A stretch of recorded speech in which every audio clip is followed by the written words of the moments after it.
Om Jananim Sharadam Devim Ramakrishnam Jagadgurum Padapadme Tayo Shritva Pranamami Muhurmuhu Namasri Yatirajaya Vivekananda Suraye Satchit Sukha Swarupaya Swamine Tapaharine. So, this is the third day of our webinar to commemorate the 125th anniversary of the foundation of Ramakrishna Mission. So, Ramakrishna Vedanta Centre UK, which is about to complete 75 years of its existence in the United Kingdom, is very happy to invite 9 very good speakers, monks from our order, who, as it were, represent different parts of the globe. They're spread over, they represent different continents, in fact. Till now, we had representatives from South America, North America, and we had, of course, Asia, and we had, we will have Australia. So almost in Europe, of course, is covered. But today, we have, on the third day of the seminar, we will be inviting 3 speakers to share their views, to give a bird's eye view of how the movement unfolded in their respective continents with the eternal and universal values which was practiced and preached by its founders, that is Sri Ramakrishna himself, Swami Vivekananda, Swami and the other brother disciples, and the subsequent generation of disciples who have carried forward this movement in different parts, with different cultures, different languages, different ethnicities, different religions, facing so many hurdles, so many problems.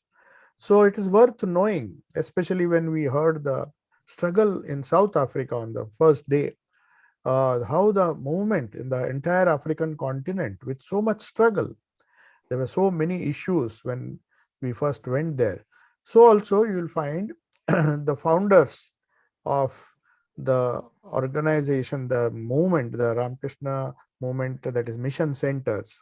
Most of our centers in the West are mutt centers, but some places like Singapore, Fiji, and some other places where there are a lot of missionary activities, mission activities, in the sense there are service activities, service humanitarian activities, not only spiritual and cultural.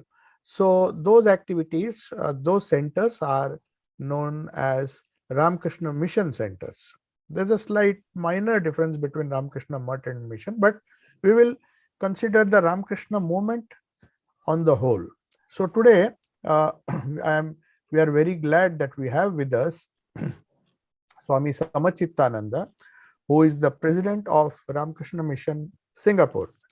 So he will be showing a wonderful presentation, Ramakrishna movement in South Asia. So I'll just briefly introduce him. He joined the Ramakrishna order in 1982 and had his monastic vows in 1992, the sannyasa vows. After that, he served in Allahabad, that is Prayagraj, now it is known as Prayagraj, Shillong and Guwahati centers in India before being posted to Singapore in 2001, where he served as a vice president of the center for nearly 16 years. Then in 2016, he was posted to Argentina to serve as a vice president there. He had to learn Spanish language and he had almost settled himself there. Then again, he was called back to our Singapore center as a president. Now he is presently the president of the Ramakrishna Mission in Singapore, which is a very old center with wonderful, we will be hearing about that from Swami Samachittananda Maharaj. So he gives discourses wherever he was, whether in Argentina or here, gives discourses on Hinduism and topics of inter-religious understanding in Singapore and in Southeast Asia and other places of the world wherever he is invited. So without taking further time, we would like to hear from Swami Samachittananda about the Ramakrishna movement in Southeast Asia. Over to Swami Samachittananda Maharaj. Thank you.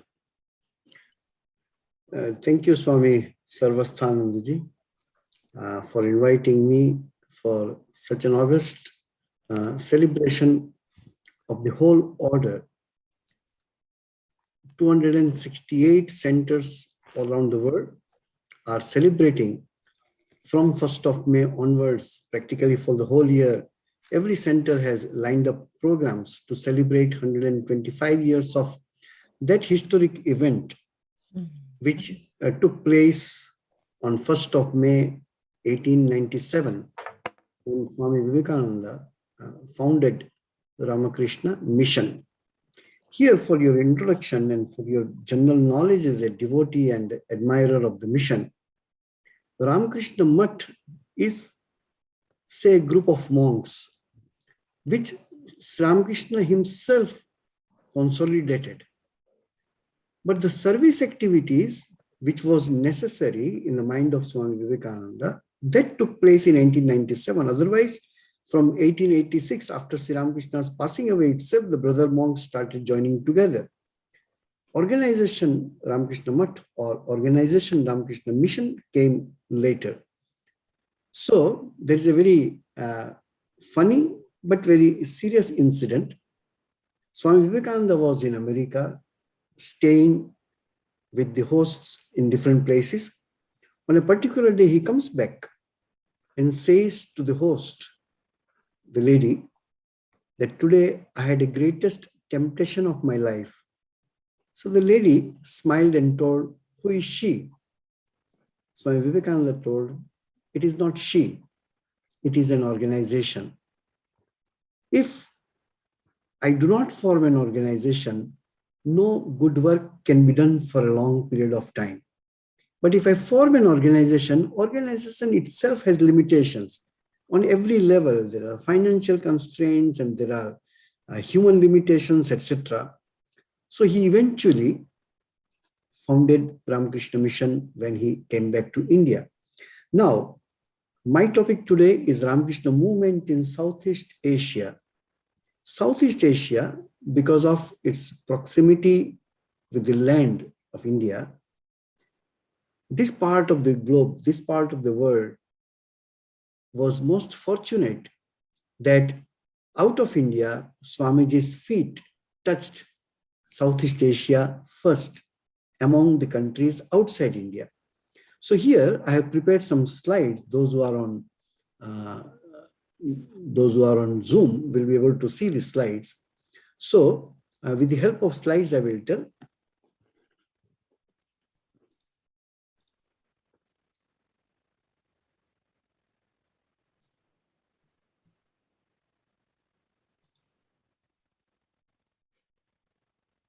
One second. Okay, anyway. Are you able to see? So,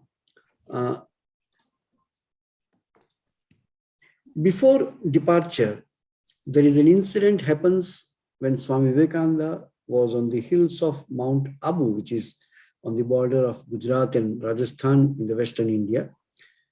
He met Swami Turiyanandaji, one of his brother disciples, and Swamiji told, I'm going to America.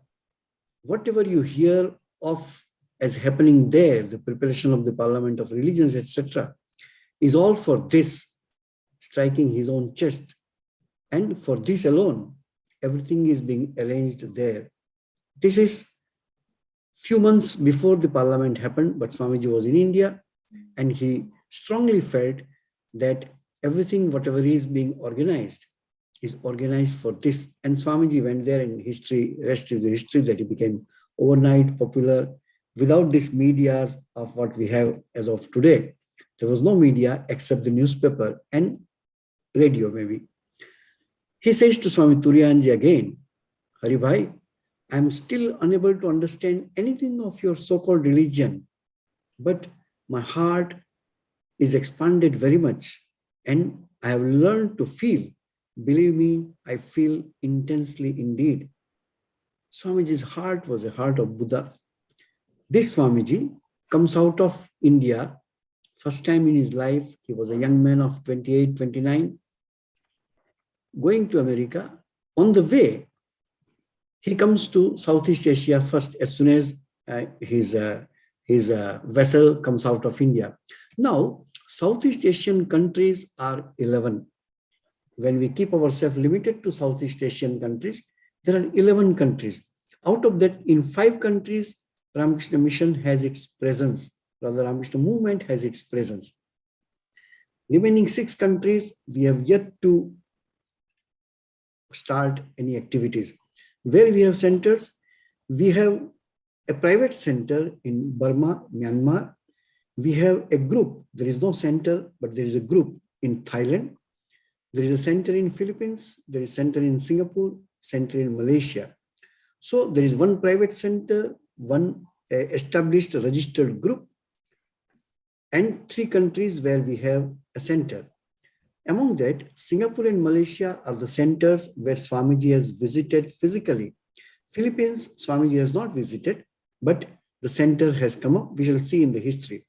Remaining countries, Vietnam, Laos, Cambodia, Brunei, Timor-Leste, and Indonesia, we still do not have any centers. Indonesia, there is a small group, but there is no registered group, so I didn't include them as our presence there. Swamiji started his journey from 31st of May, 1893 from Bombay. There is Gateway of India. You can see in your left the old picture of Gateway of India, in the right the latest picture. And in Swamiji's centenary time, that is in 1962-63, a Swamiji statue was erected there near Gateway of India. This is the ship called SS Empress of India. Swamiji traveled by this ship. Now, the cities Swami Vivekananda visited in Southeast Asia is 3, 2 in Malaysia and 1 Singapore. Of course, Singapore also was part of Malaysia at that time. Penang Island, Malacca, and Singapore. You can see in the map. Now, we first go to Malaysia because that comes the first. Swamiji touched the soil of Malaysia first. Swamiji lands at Penang. So this is a picture from internet, the old Penang port picture. There is a place where we feel that Swamiji would have landed there. So we saw there. I have seen the place. Historically speaking, in 1904, a group started Vivekananda Ashrama. That was the influence of Swamiji after speaking on 1893 in United States. The effect of his lecture on Hinduism and Vedanta, it touches the shore of India also and in Southeast Asia also. So in 1904, Vivekananda Ashram was started. In 1919, a center was affiliated to Ramakrishna Mission. There was a dispute about the ownership of the ashrama, and eventually Swami Vireshananda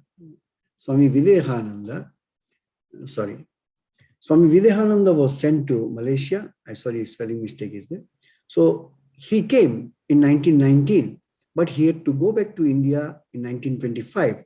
And the center Vivekananda Ashrama, which is still functioning, but it got disaffiliated with headquarters Belur Math.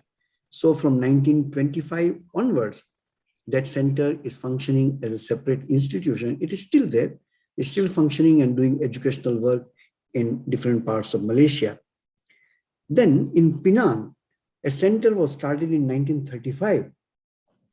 Swami Bhaswarananda, who was then president of Singapore Center, went and started the center. 1938, it was officially inaugurated with the name Sri Ramakrishna Ashrama. 1968, Swami Vireshananda ji, the 10th president of our order, who was Holy Mother's disciple, visited Penang, and a marble statue of Sri Ramakrishna was installed.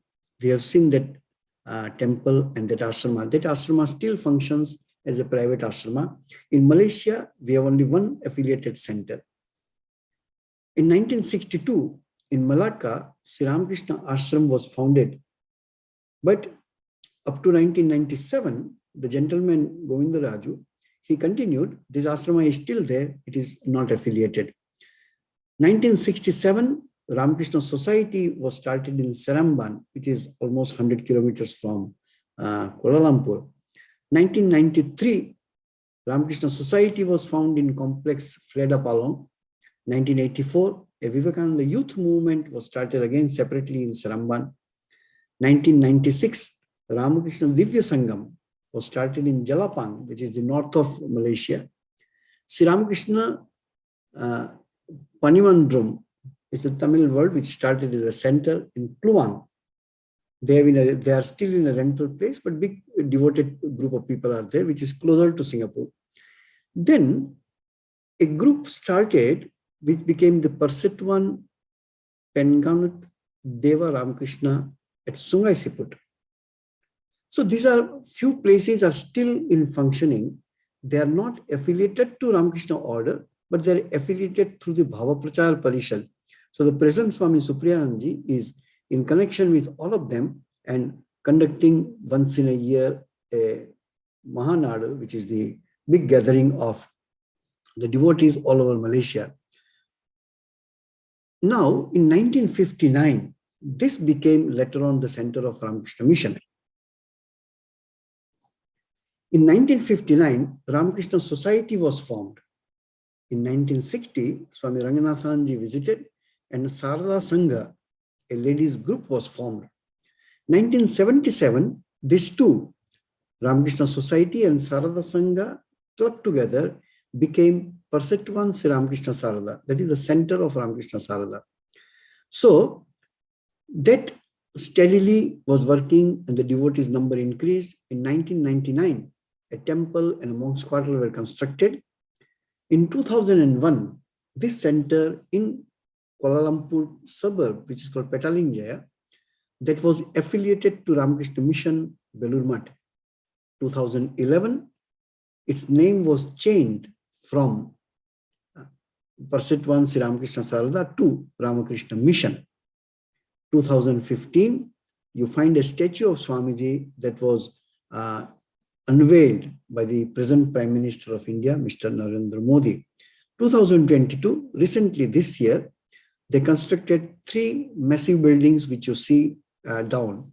One is, center is Panchavati, the name of the temple he has given Panchavati, the temple of meditation. Malaysia is basically an Islamic country, but still they are quite Catholic and quite generous in their approach. So their meditation center is started. Vivekananda Cottage, which houses all the offices and dormitories for volunteers and devotees. And Nivedita House is a separate building where the ladies, volunteers and devotees can stay there. So now in Malaysia, there is only one center which is affiliated to Ramakrishna Mission, and that is Kuala Lumpur Center Ramakrishna Mission.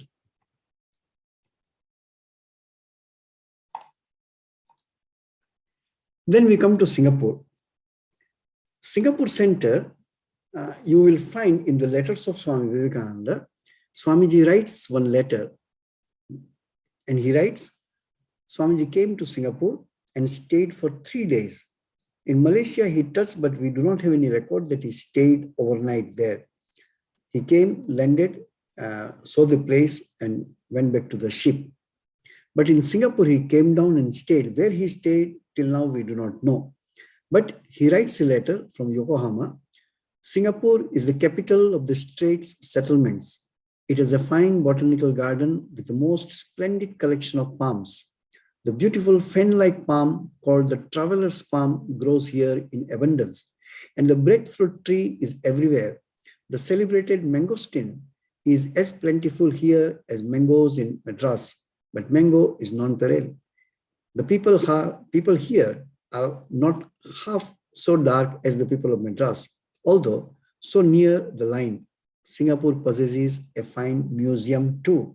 These are the words of Swami Vivekananda from his letters. So Swamiji came and stayed for 3 days in Singapore. Here, from spiritual point of view, I want to just remember that in the Narada Bhakti Sutra, there is a beautiful one line, which is called Tirthi Kurvanti Tirthani.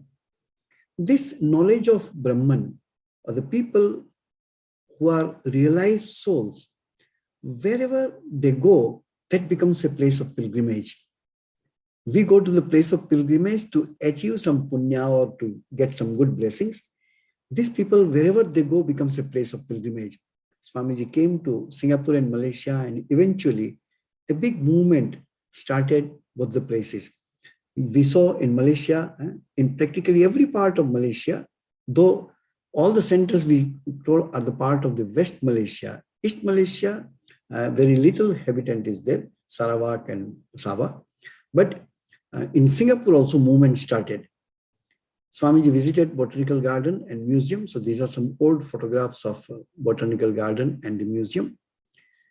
In Singapore, how the movement started. Swamiji came and stayed for 3 days and then traveled towards Japan and USA. It was in 1913. President of Madras or the Chennai Center was Swami Sarvananda. Swami Sarvananda visited Malaysia and Singapore in 1913 and 1919. That's how in 1919, Malaysia also, the Vivekananda Ashrama started. And in Singapore, in 1919, a group of devotees and an organization called Arya Sangam donated 5,547 square feet land on heart of the city called Norris Road.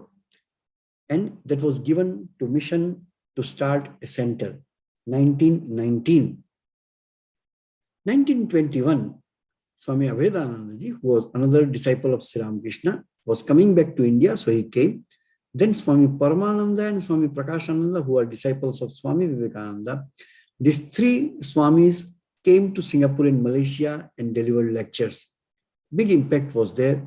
A huge crowd used to come and hear the Swamis. In 1928, it was 7th of August, 1928, Ramakrishna Mission's branch was inaugurated and Belur was assigned Swami Adyananda. Swami Adyananda ji was a disciple of Swami Shivananda ji and was serving in Lahore, in Pakistan. At that time, everything was India.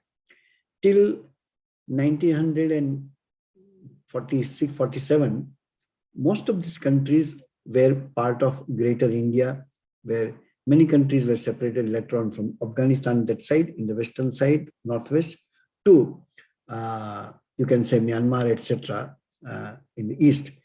It was all part of India. So, Swami Adyananda came in May 1928, and on 7th of August 1928, Singapore Center was started and affiliated. 1935 was the birth centenary of Sri Ramakrishna.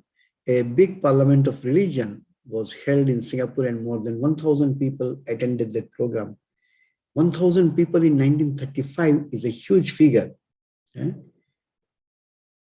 1935 again, in April, Swami Ashokananda ji, who was in San Francisco and is a very good orator and a very good writer, he visited and gave lectures in Singapore in 1935. 1935, another great Swami called Swami Prabhavananda visited, who is the founder president of our Hollywood Center. So he visited, and again, he spoke on universal religion, and people started slowly understanding the spirit of Ramakrishna Mission. Here, I just want to add, Ramakrishna Mission came to Singapore, was started in Singapore, played a very important role. Singapore was a straits settlement. It was part of Malaysia, a big population of Chinese people, little population of Indians too in Singapore at that time. Then slowly, to build up the Singapore place, Singapore port and other things, a lot of laborers started coming from India. They started importing them. Ramakrishna Mission played two roles in 1930s. First and foremost, there was nobody in Singapore at that time who can authentically talk about the Hindu scriptures, Bhagavad Gita, Upanishad, etc. Secondly, there was no service activities among the Indian community. Ramakrishna Mission at that time provided a platform where the rich people can contribute and poor people can get help from Ramakrishna Mission. So these two roles mission started playing at that time. How they can see later on. In 1936, our educational work started in Singapore. 1st January 1936, Vivekananda School was started. Again, 2nd of February 1937, within 1 year, that school, girls were separated and Sardamani Girls' School was started closer to this ashrama. Our ashrama is called 9 Norris Road. In 38 Norris Road, the girls' school was started. 1940, not the present boys' home, but an activity started which was called boys' home. So at least 5 orphan boys were taken into our fold and mission started looking after them. 1941, the present land where we are now, mission is now on Bartley Road. Almost 5.5 acres of land was brought on Bartley Road. And originally it was intended that we should start a residential school. But then that idea was discarded and a children's home idea took up and the whole property started as Ramakrishna Mission Boys Home and Temple. 1948, Malcolm MacDonald, he was the Commissioner General of Southeast Asia. So he put a foundation stone of the orphanage dormitory, what I'm sitting in at this point of time. It was 10th of December, 1948. 1949, Swami Vamudevananda, who was president at that time, conceived the idea that we should build a beautiful temple. A very famous philanthropist of Singapore called P. Govindasamy Pillai, he came forward and donated $30,000 to construct this temple. Mission at that time, being a religious organization, also was given the status called IPC, Institution of Public Character, but in India we call it ATG, that if a donation is given to mission, the donor gets tax benefit, income tax benefit. So that status was given to mission in 1949. So on 1st of March 1949, on birthday of Sri Ramakrishna, the foundation stone was laid of this temple. 1952, on 31st of October, this temple was dedicated by Swami Madhavanandaji Maharaj, the General Secretary at that time, and he was accompanied by Swami Yatishwaranandaji and Swami Omkaranandaji. Both became vice presidents later on. Swami Bhaswaranandaji was president at that time. On 6th of June 1959, Madhavanandaji opened, dedicated this present boys' home where I am sitting now and speaking from. So this was a big achievement of the mission. The temple and the boys' home were constructed. 1963, the first Prime Minister of Singapore, Mr. Lee Kuan Yew, he visited, accompanied by Mr. Rajaratnam, who also became a foreign minister later on, and Mr. Chan Chi, who was parliamentary secretary. So all of them, and Mr. Kandasamy, all of them came and visited the ashram at Norris Road and also here. 24th February 1964, Swami Madhavanandaji came again and put the foundation stone of our cultural building, where we have our library and also our main office and the monks' quarters. 1965, Mr. Lee Kuan Yew visited and presided over the birth centenary of Sri Ramakrishna and Swami Vivekananda. 1975 was a big achievement that on 7th of July, 1975, a delegate of the exploratory meeting for South Asia Interreligious Consultation for Peace and a member of Interreligious Organization. Ramakrishna Mission Singapore is one of the founder of Interreligious Organization in Singapore, and the president of Singapore Ramakrishna Mission is always the council member of this IRO, that is Interreligious Organization. 25th of November 1975, this inaugural session, Swami Siddharthanandaji, the president at that time, spoke to the delegates and told that interreligious organization, the values and the motto with it is functioning is practically the values and motto of Ramakrishna Mission too. Ramakrishna Mission is not only a social organization, we are basically a spiritual organization. Service is our way of life. Service is the way we want to practice spiritual life also. None of the Ramakrishna Mission monks are salaried or the paid people. We are honorary people. Only the centers look after our health, etc. So, Ramakrishna Mission Social Services, though it is known as a social service organization, but it's a spiritual organization for us. So we consider service as our way of life. 1978, Swami Bhuteshananda came, though he came to Singapore many times, and he blessed many devotees with initiation. 1978, mission celebrated Golden Jubilee celebration. 1983, we had no money to look after both the centers on Bartley Road and also on Norris Road, the old center. So with the local committee and the permission of headquarters, we sold that property, which is on Norris Road. And mission fully started functioning from this Bartley Road campus where we are now. 1994, Nirvana magazine was started, and its 100th issue we published recently in 2019, January. So 1995 was a big successful year for Singapore centers, where on 16th of June 1995, we started our counseling center, which still serves.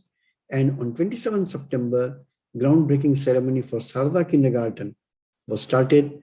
Sarada Kindergarten still runs with almost 500 children, and we are proud to say that Singapore government has awarded our kindergarten 3 consecutive years as the best kindergarten of Singapore. All the efforts of our swamis and teachers and staff is responsible for this. Our present activities, we distribute our literature free of cost, small booklets in 12 languages, about 50 titles we distribute free every year, pre-COVID period, I'm telling. Now we are picking up again, but almost 9,000 to 10,000 booklets per year we distribute among the people. And our distribution system is, we just don't go and distribute. Those who visit us, they are free to pick up whichever book they want. So sponsor the books, and it's a big impact. And we purchase these books in hundreds and thousands from India and distribute freely to the people. We have to remember, India has a huge number of migrant workers, those who live on a very small salary compared to. So for them, $2 to $5 is a huge amount. So we decided to start this project from 2009, and every year we free distribute this literature. We do book sales outside our mission. We go to Deepavali book fairs and also the temple programs and all that. We run children classes on every Saturday. We have a homeopathy dispensary.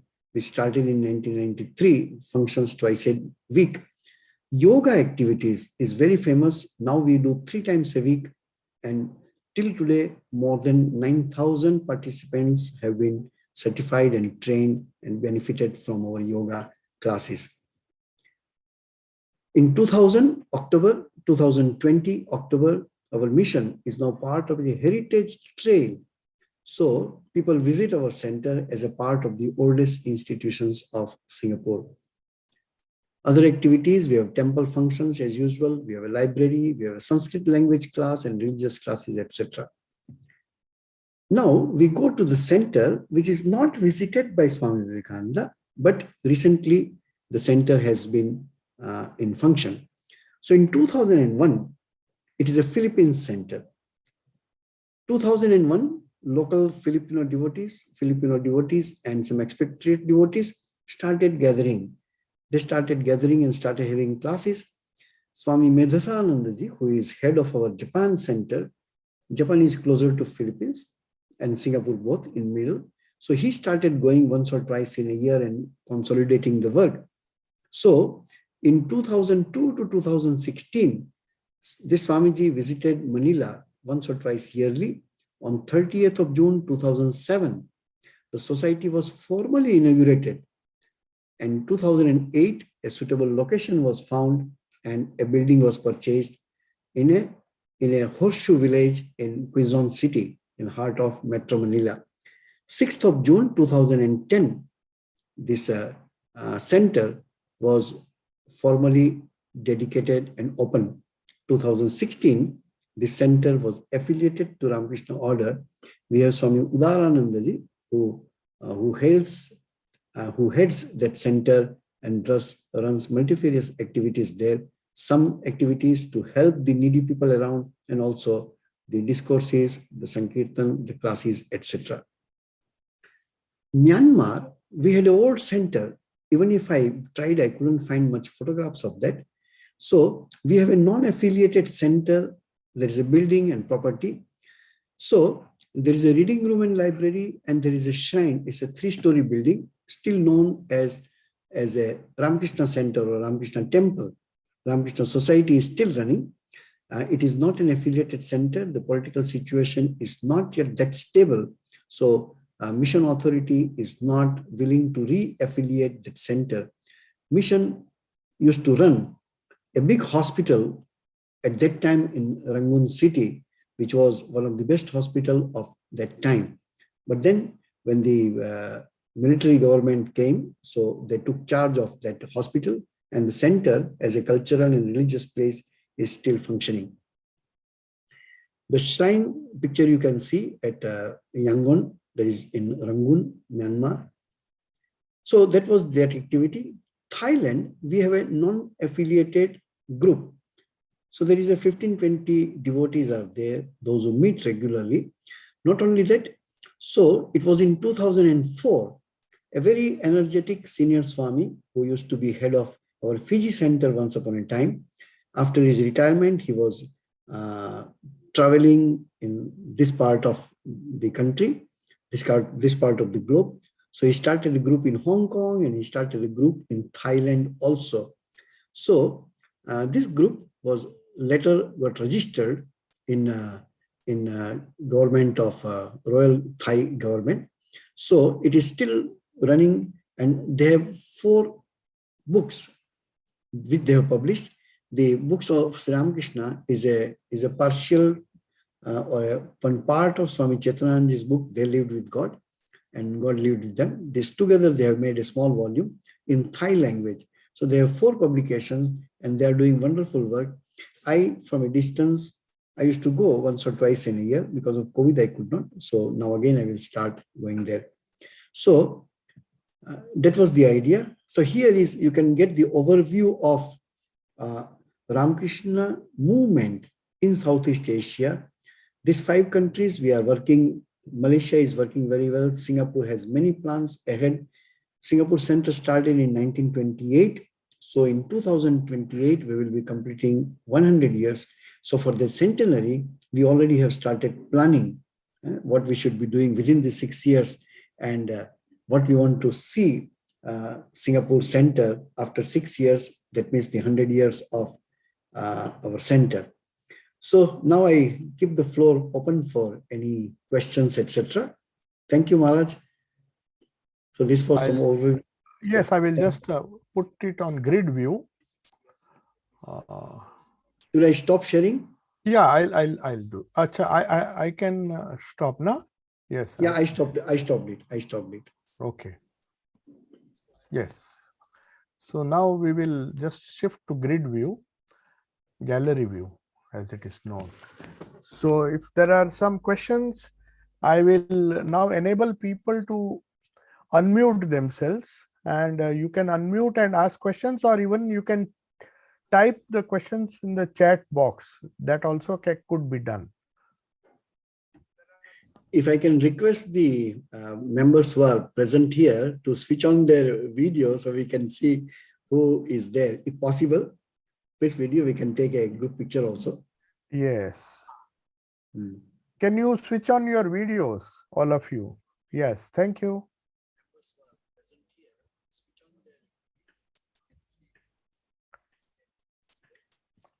So I have enabled all of the listeners and participants to unmute themselves and ask a question. But please raise your hand if you want to ask some question. Based on, yes. So I am unmuting you. You can unmute yourself. Why you can unmute yourself? I have allowed.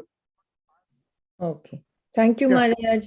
Pranam, Yes. Swami. Namaste. Yes. Namaste. Thank you for that really complex and diverse history. I was always curious of how it worked in Southeast Asia, the mission, its message, and the affiliations. Maharaj, I know you did mention the difference between the establishment of the society and the ashrama. What is the critical difference? Could you just tell us? If you understand, society, etc., is the local legal terms.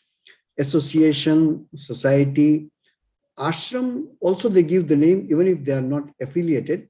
So from our eye, from mission point of view, we have only two kinds of centers. One is affiliated center and one is non-affiliated center. Affiliated center, the administration is in the hand of our headquarters, and through head of the center, the headquarters administers the center, and local president will look after the details and run the center. Whereas the private centers or non-affiliated center have a committee and a president, secretary, and other committee members with the advice of the swamis who are closer to that center.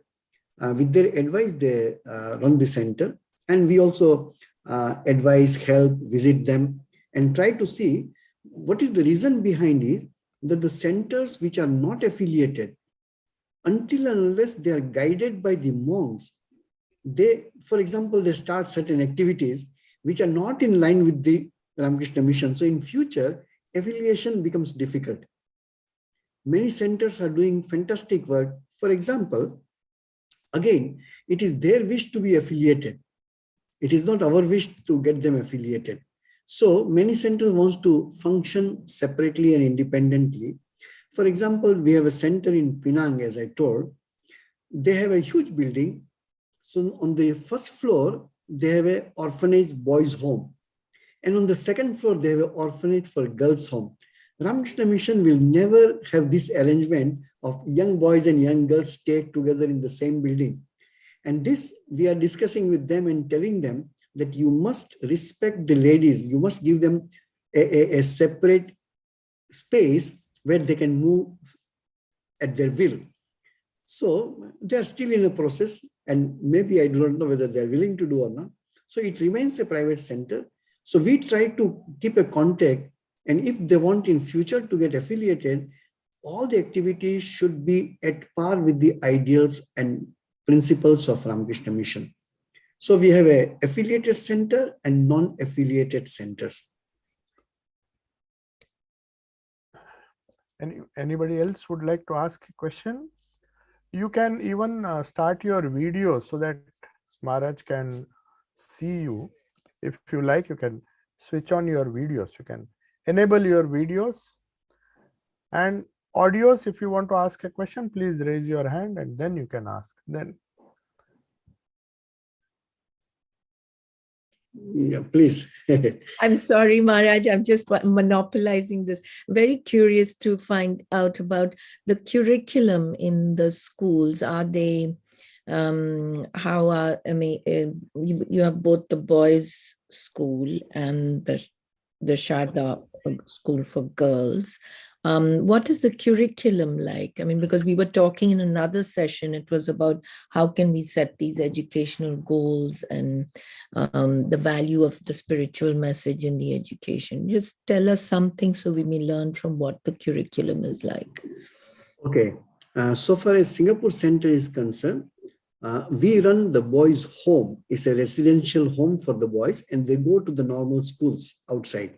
We don't run schools for the boys. Second, Sarada is a kindergarten. Is a preschool and K1 and K2, nursery, K1, K2.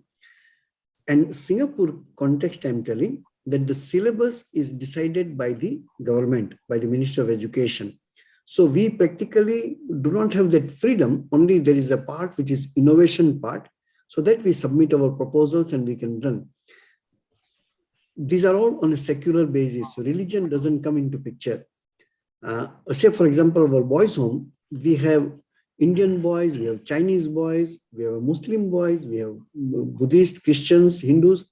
So that doesn't make difference. But still, we have a practice of going to prayers and all that. But we cannot make it compulsory. Religion becomes an issue sometimes when there are so many communities are staying together. So the Indian way of running schools and running institution is different when you come out of India, especially the closest developed country to India is Singapore. So Singapore has its own educational system and way of running the institution. So we do follow whatever the government's guidelines are and follow the syllabus, but we do have freedom for our Founders Day. With Sri Ramakrishna's birthday, we call it a Founders Day.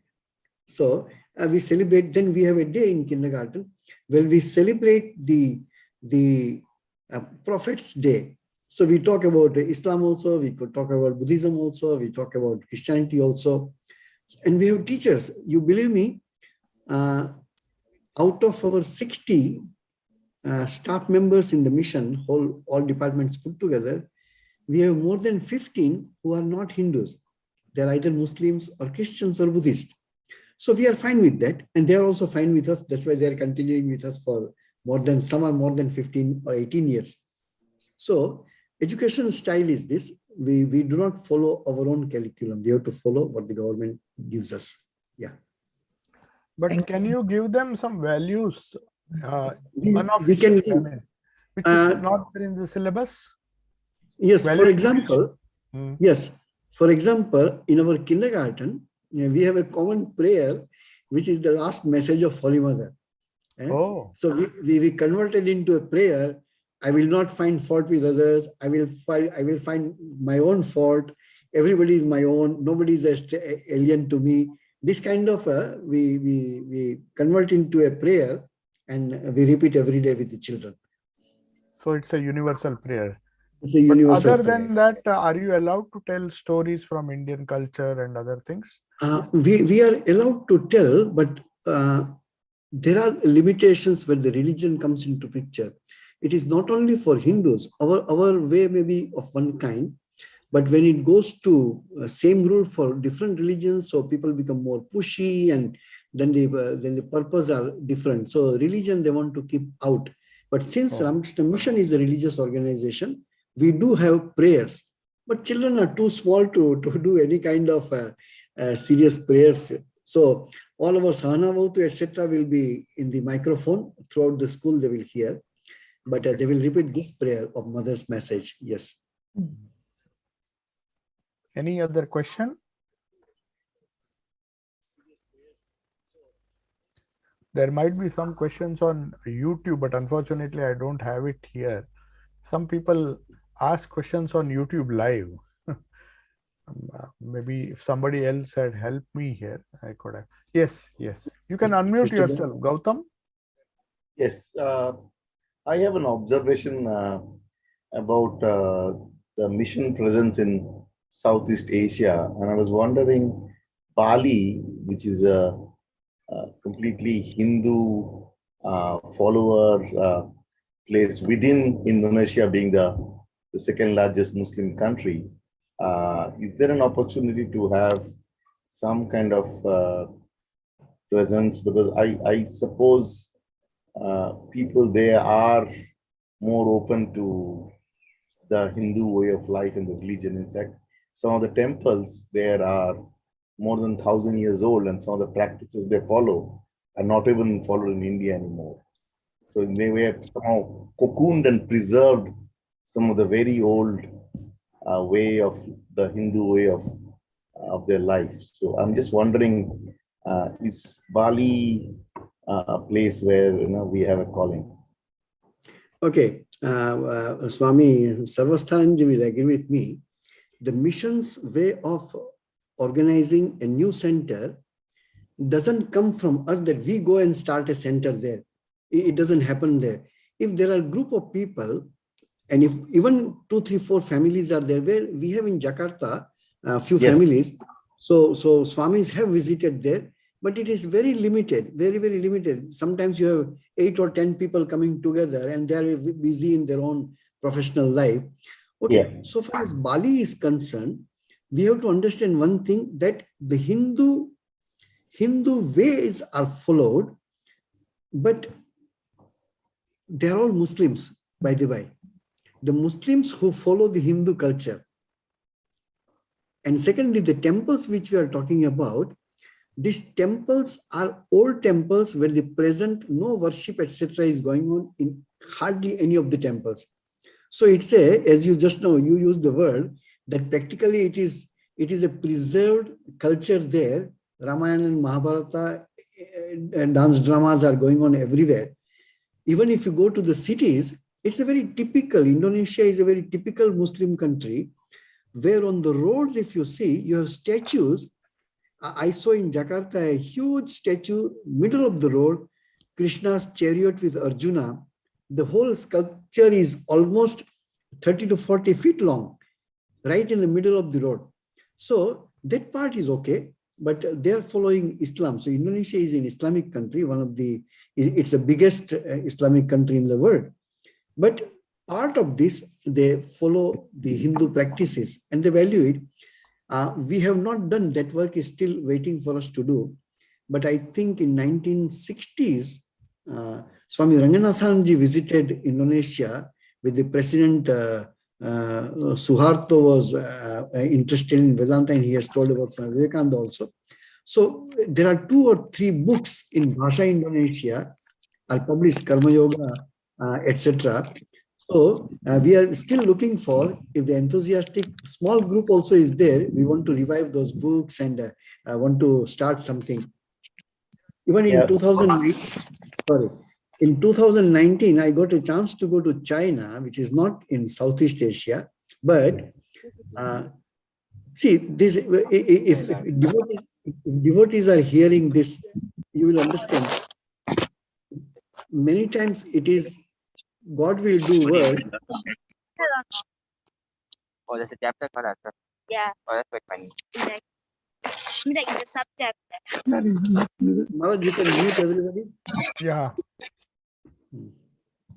Yeah, I muted. There was one person who is unmuted. Yes. Sure. Thank you. So in China, a professor putting his own money has published 3 volumes. Patanjali Yoga Sutra, as translated by Swami Prabhupada. Second book is the Life and Teachings of Sri Ramakrishna and Life and Teachings of, or Life and Works of Swami Vivekananda in Mandarin. He has published, spending his money, and he translated. So I went once and wanted to go at least once or twice, then the COVID has come, so I couldn't go. But China is a big field, and during my visit, it was on behalf of interreligious organization. So we had a direct meeting with the one of the second in command in China, the ministers, and he told that we do not know about many of your religions. You are welcome so far as you unify the society, not break the society. You see, people are religion means people are worried about this. You start certain practices which are your own and nothing to do with a common man, or something universality is missing, sectarian feelings are there. So people are afraid about religion, you see. So I have distributed some of the books to them, and I told that the ideal of Sri Ramakrishna is the last thing where you hear the word fanaticism and all that. So we are more universal. The best universal part of Hinduism is represented by Ramakrishna Mission. So let us see if God wish, we'll try to do work in these 2 countries. Thank you.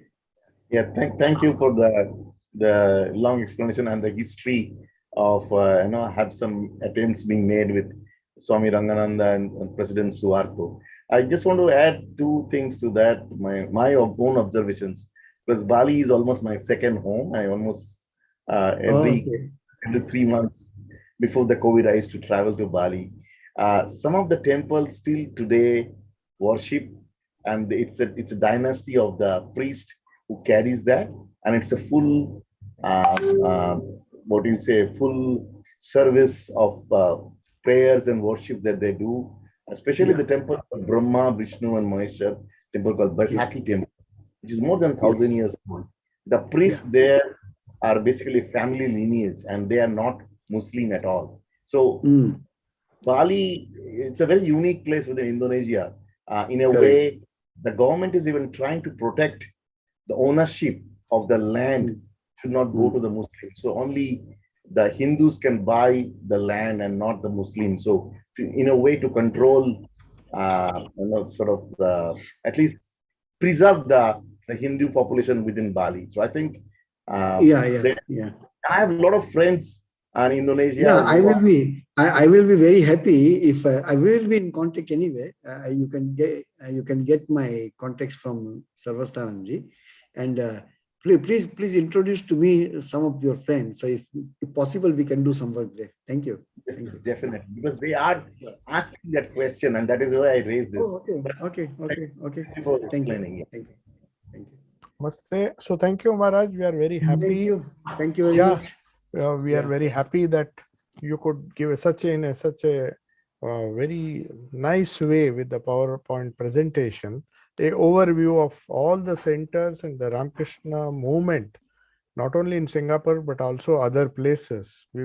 Many things where we are learning for the first time, and I'm sure the devotees have thoroughly enjoyed.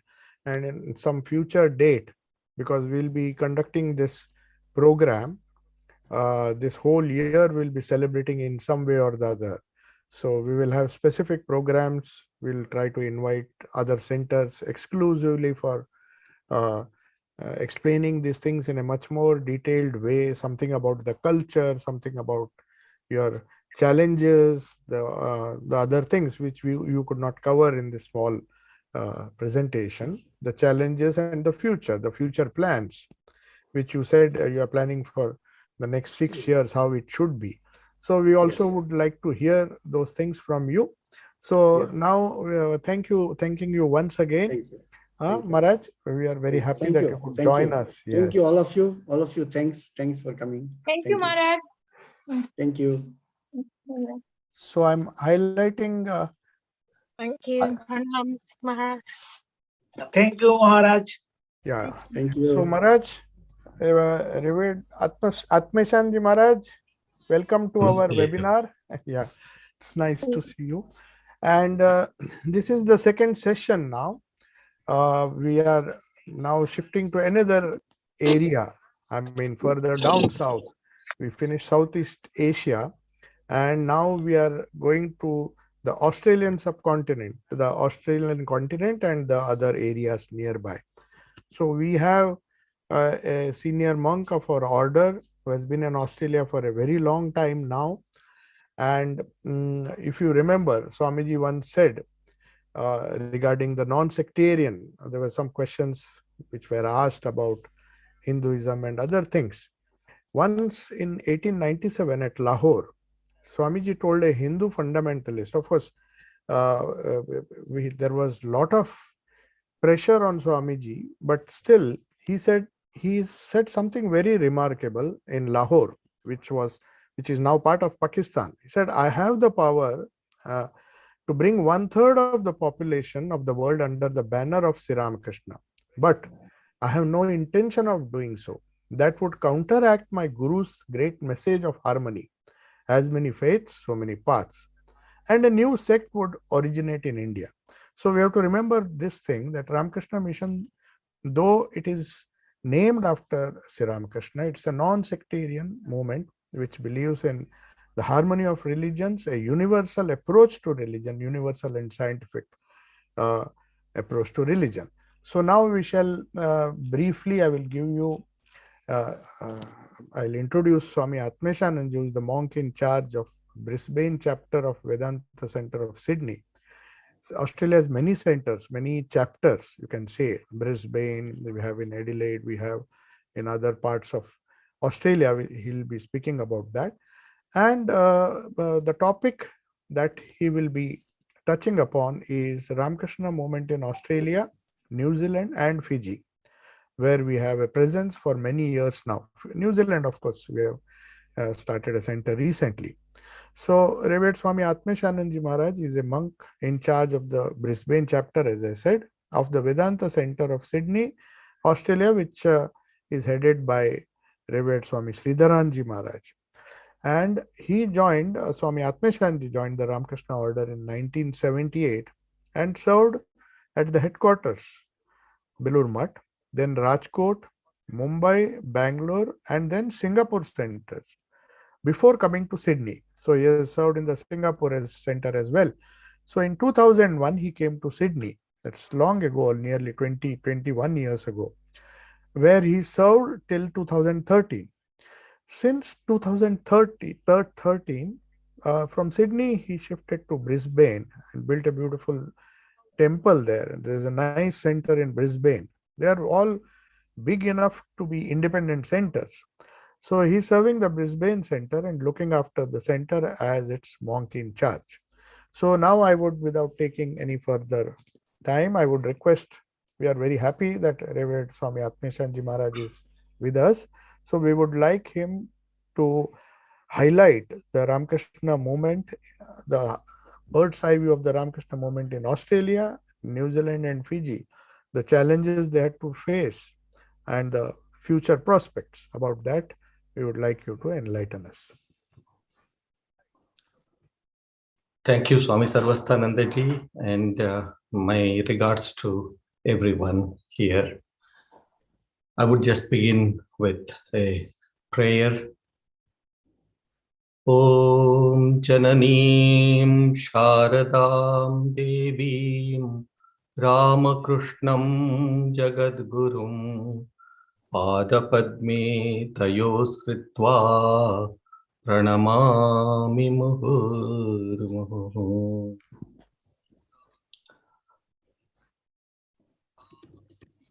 I am reminded of Swami Vivekananda's great saying when I think of the work that is being done in our centers, more so in centers outside of India.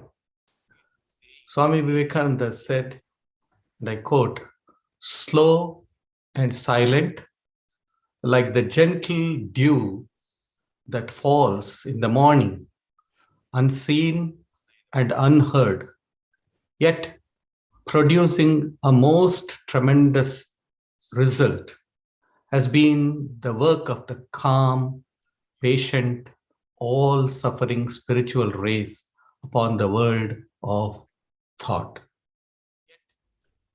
The propagation of a tradition, it's called in Sanskrit as parampara, a very loaded word. This propagation has three aspects.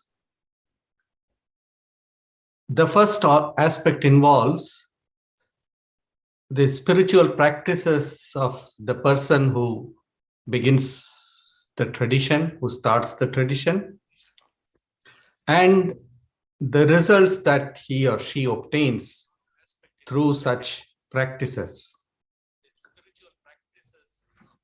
In our case,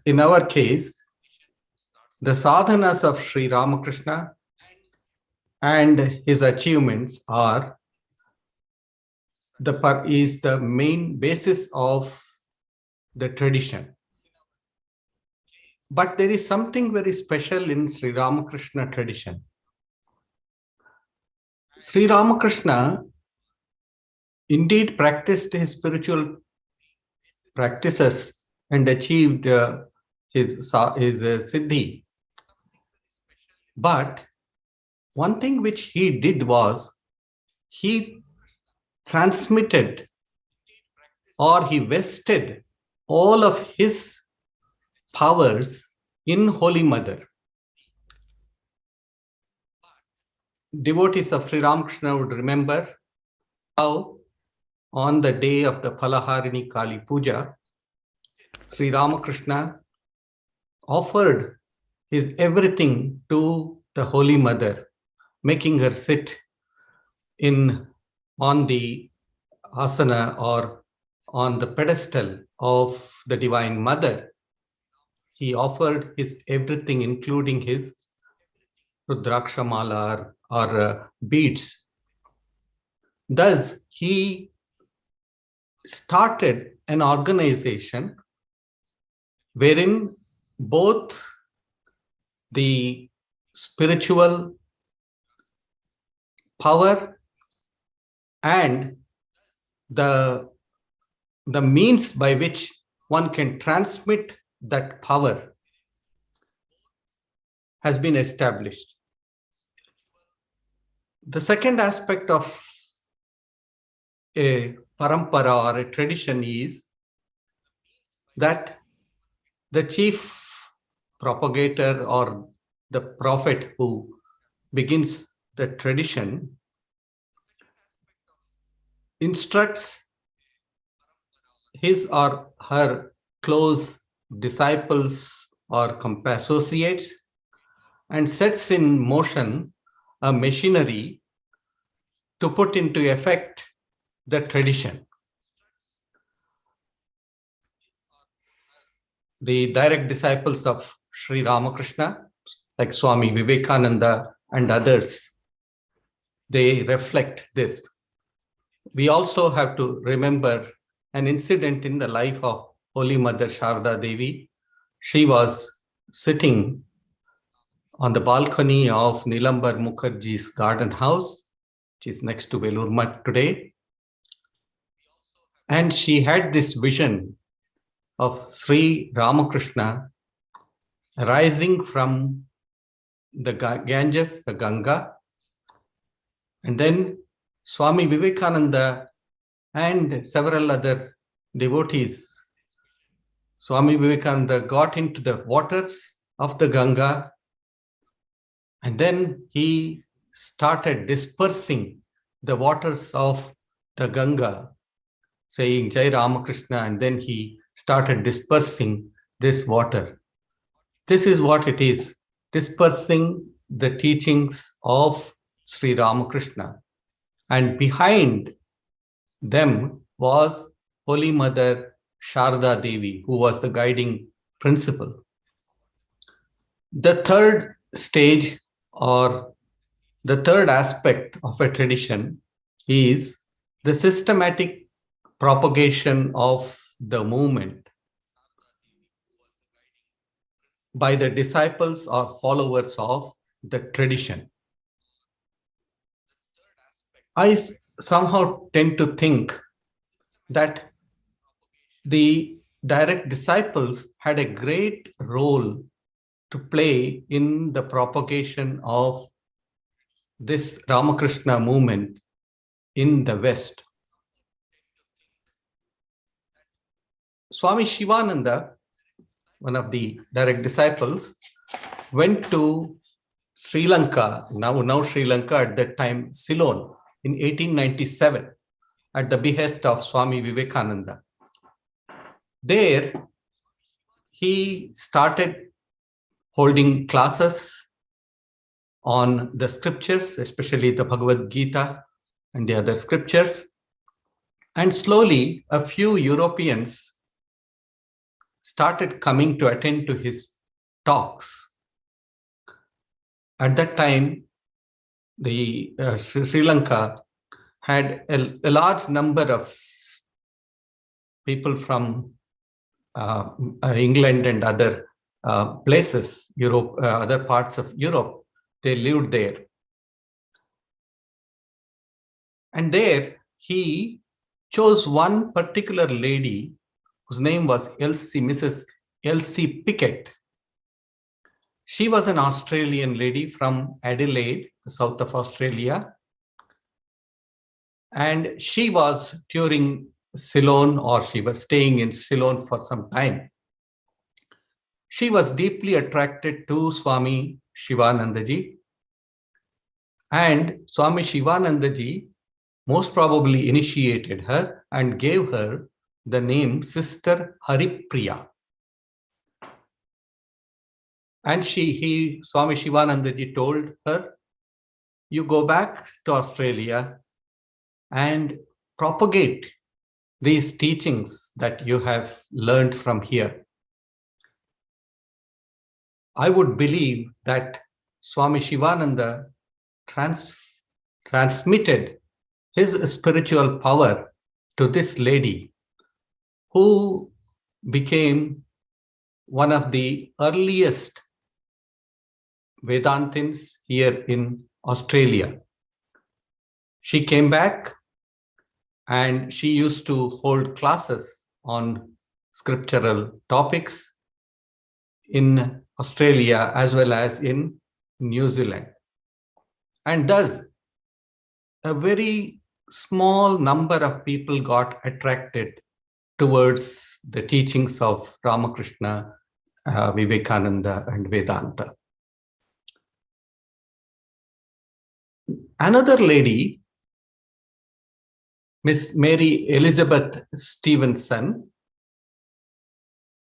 she got very much attracted to Vedanta when she heard Swami Vivekananda in 1900 in San Francisco. She wrote of her own experience of hearing Swami Vivekananda. She says, no matter how long the Swami spoke, he was fresh after even 2 hours of continuous speaking, as he was at the commencement of his lecture. When Swami Vivekananda returned to India, Swami Abhedananda took his place in New York, and she started corresponding with him, and slowly she became his disciple, and she was named as Sister Avabamiya. Swami Sridharanandaji, our senior monk here, he feels that probably the name was misspelled and it must have been Sister Abhavaniya, that is the unthinkable. That must be the correct pronunciation of or spelling of her name. Be as it may. She was told by Swami Abhedanandaji to go and propagate the Vedanta in Australia and New Zealand. So she came to Australia in about 1908, and she came to Australia in 1908, and she was a gifted speaker. She was a much sought after speaker. She initially lived in Sydney, and later she lived in Melbourne. And while in Sydney, she started a monthly journal and called it the Star of the East. Later, she renamed it as the Vedanta Universal Messenger.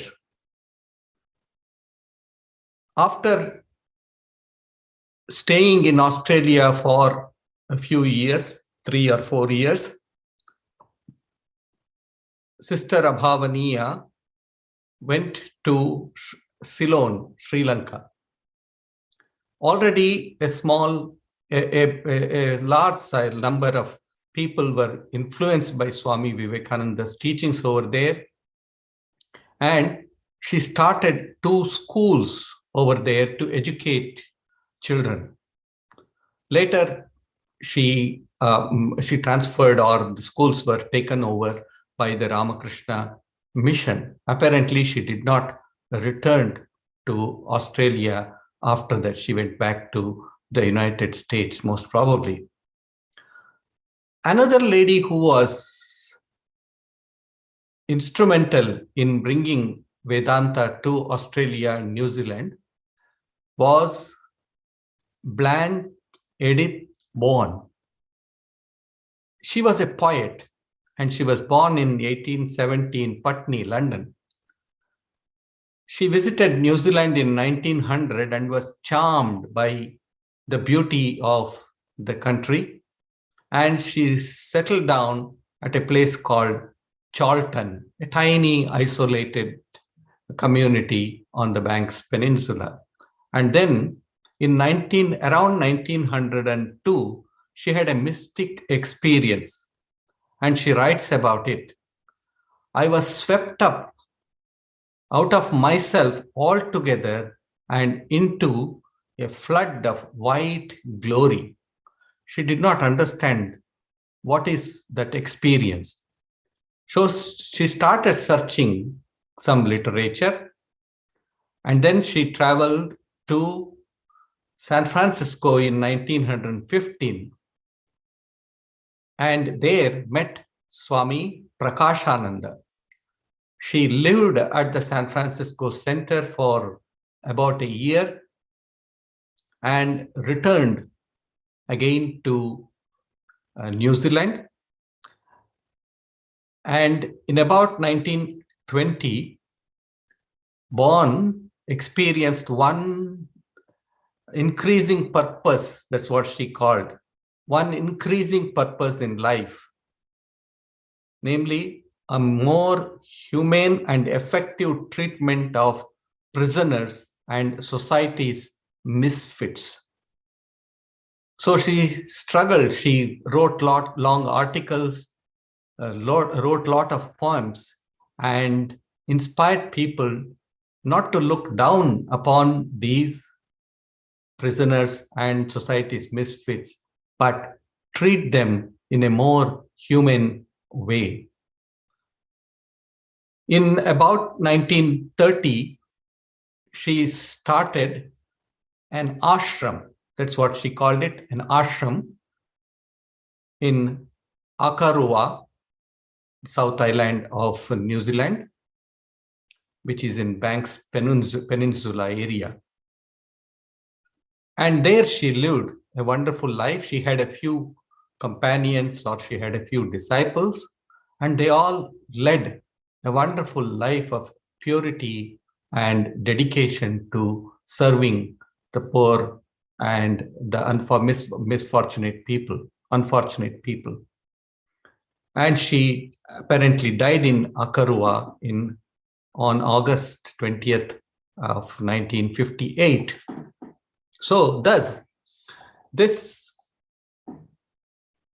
movement of Vedanta movement has started very early. I can say in 1897 itself, when Sister Haripriya went to Sri Lanka, and she was inspired by Swami Shivanandaji. Therefore, it is probable that later Swami Shivanandaji guided Swami Ranganathanandaji to establish the Vedanta centers in Australia. It is due to Swami Ranganathanandaji's concerted efforts that the centers have taken place or have come up in Australia. Now I will go to another part of this world, that is Fiji. Fiji was a British colony, and Indians were brought by the ship to work in the sugar cane farms.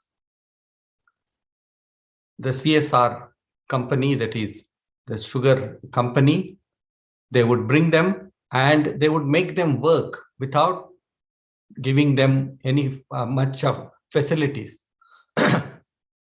Stories have been told about the atrocities that the owners of the sugar mills used to, atrocities that they would commit on these poor people. So Gandhiji, Mahatma Gandhi,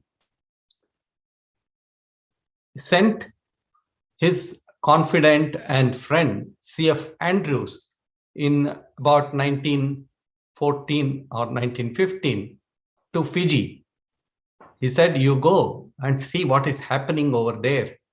We hear that the Indians who have been taken over there are not treated well at all. So C.F. Andrews went and stayed there in Fiji for some time, studied the conditions of the people, came and reported it to Mahatma Gandhi. I do not know whether it is because of Mahatma Gandhi or due to some other reasons.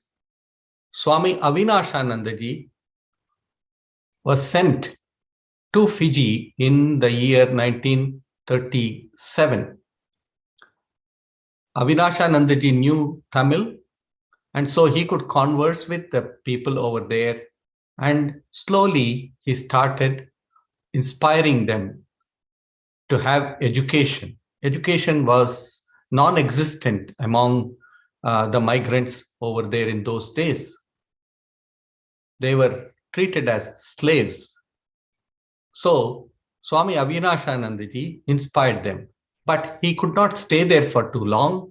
He returned to India in 1938, and he noticed a young Swami, Swami Rudrananda, who had of his own volition started working in the untouchable quarters of Chennai. He would go there and he would give them education, he would give them clothing and food, etc. He would beg and then he would do that.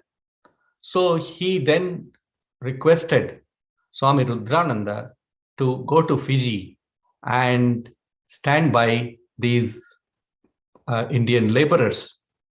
So in 1939, this Swami Rudrananda went to Fiji, and on his way he stayed in Sydney for a few days, and from there he went to Fiji.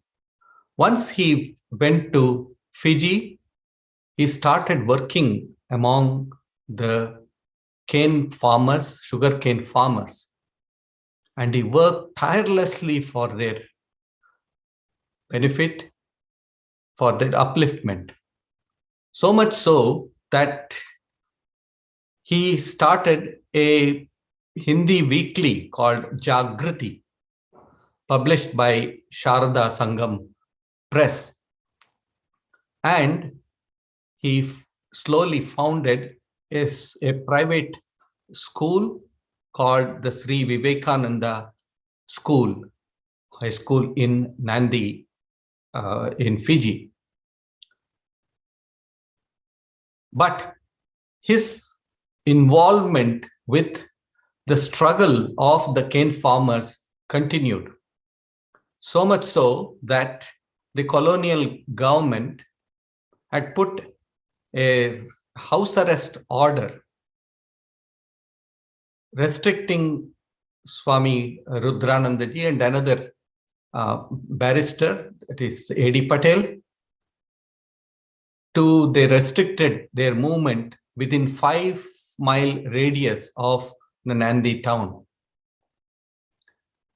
Rudrananda thus laid a great foundation for the education of the poor Indian cane farmers in Fiji, and he worked tirelessly towards them. In fact, many of the government officials used to criticize him for being a monk and yet getting involved with the politics of the cane farmers.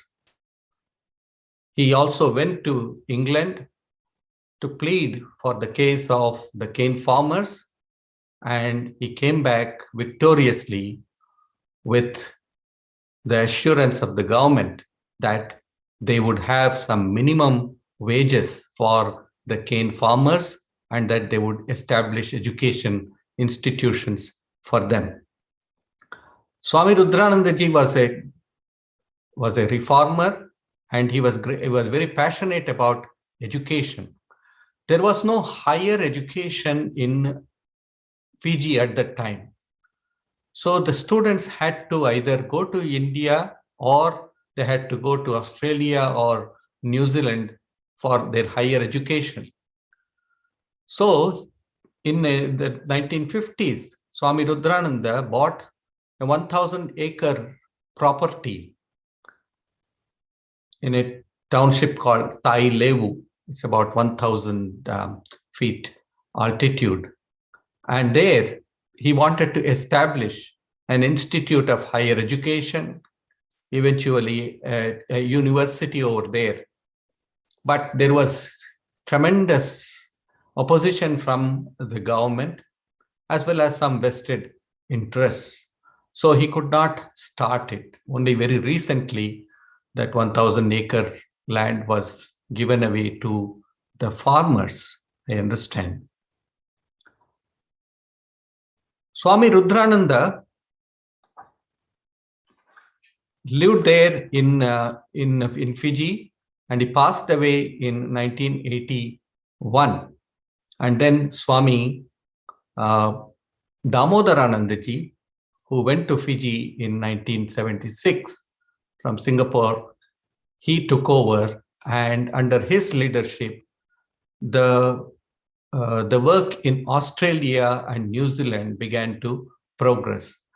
Rudranandaji confined himself mainly to Fiji, whereas Swami Damodaranandaji used to travel outside and he used to inspire people. Now coming to Australia, in about 1924 or 25,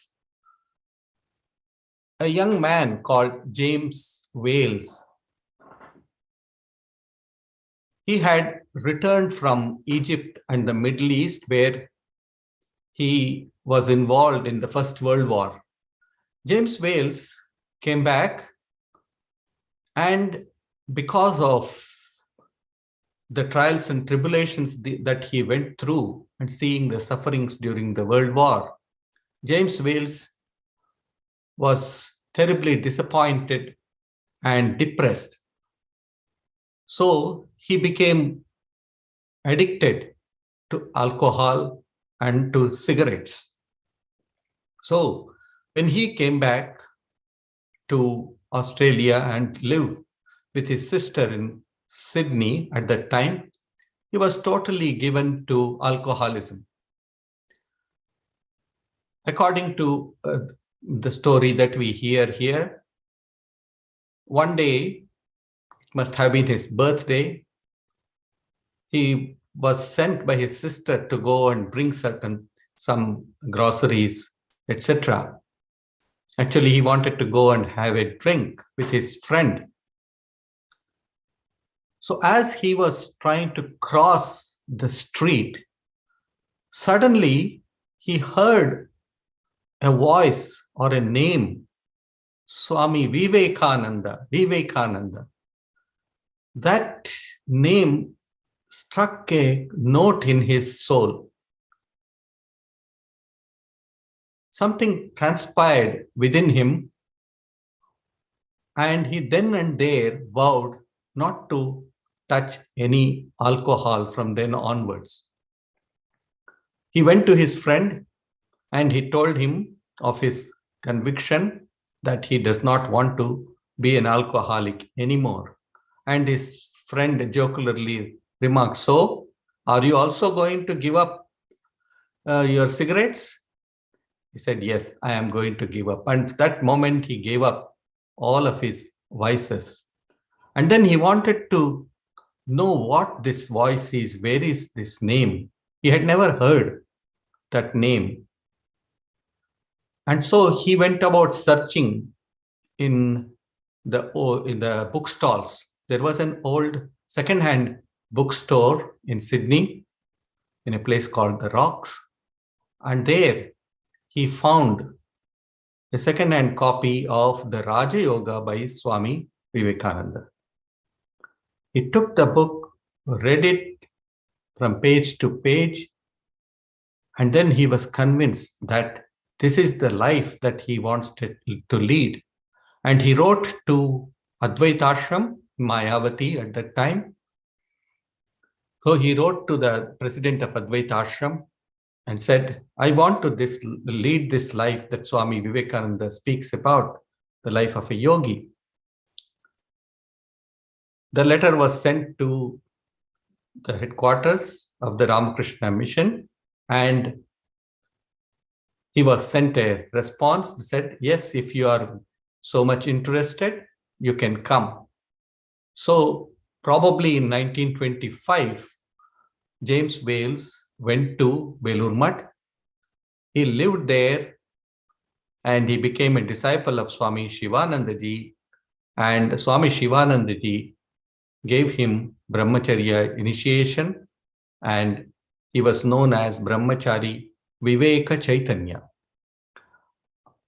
We have heard from Swami Bhuteshanandaji that he knew this Viveka Chaitanya.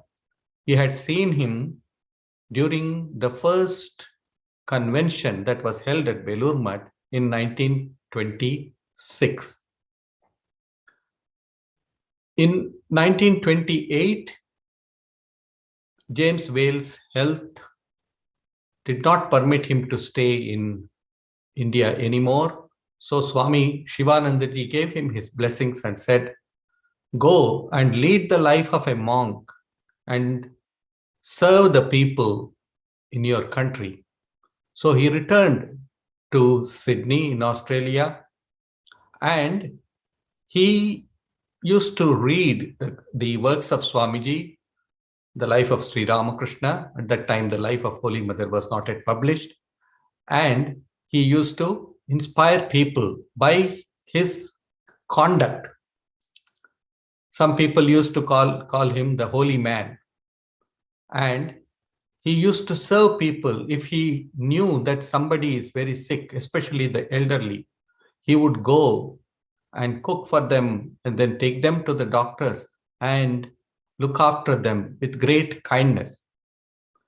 In about 1971 or so, Swami Ranganathanandaji, when he visited, he went and personally met some of those people who knew James Wales. And they all said, especially three of them, they said that this person was a wonderful soul. He looked after our parents. He would come every day and he would feed them. He would cook, clean, and he would look after them. So the Shivagyane Jiva Seva, look upon all beings as manifestations of the divine. This message had entered deeply into the hearts of James Wales, and he passed away in 1952. Not much is known about him more than this. In 1958, Swami Ranganathanandaji first visited Australia. He was on a tour of Singapore, Japan, and Fiji.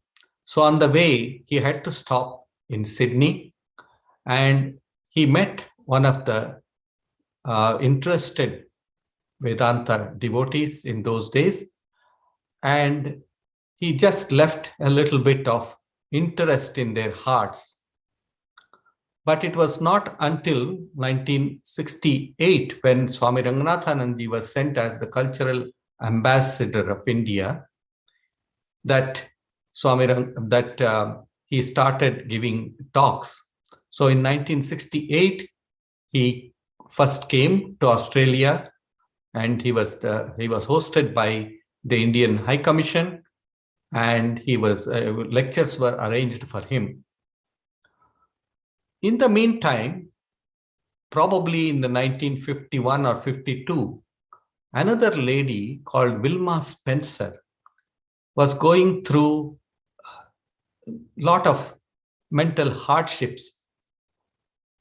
She was searching for an answer to her queries, and she found it in the Ramakrishna Vivekananda literature. So she went to India in probably 1954 or 55, and she met Swami Yatishwaranandaji, who initiated her and told her to go back to Australia and conduct activities or propagate the words or the thoughts of Ramakrishna Vivekananda and Vedanta. So she came back and she used to import books. And it was very interesting. She would keep the books in the boot of her car, which was a station wagon. She would go to all those places where there would be a lot of crowd, like circuses in those days. There was no television. So there were circuses and then fairs and all that. She would go there, park her car behind, and would spread out the books.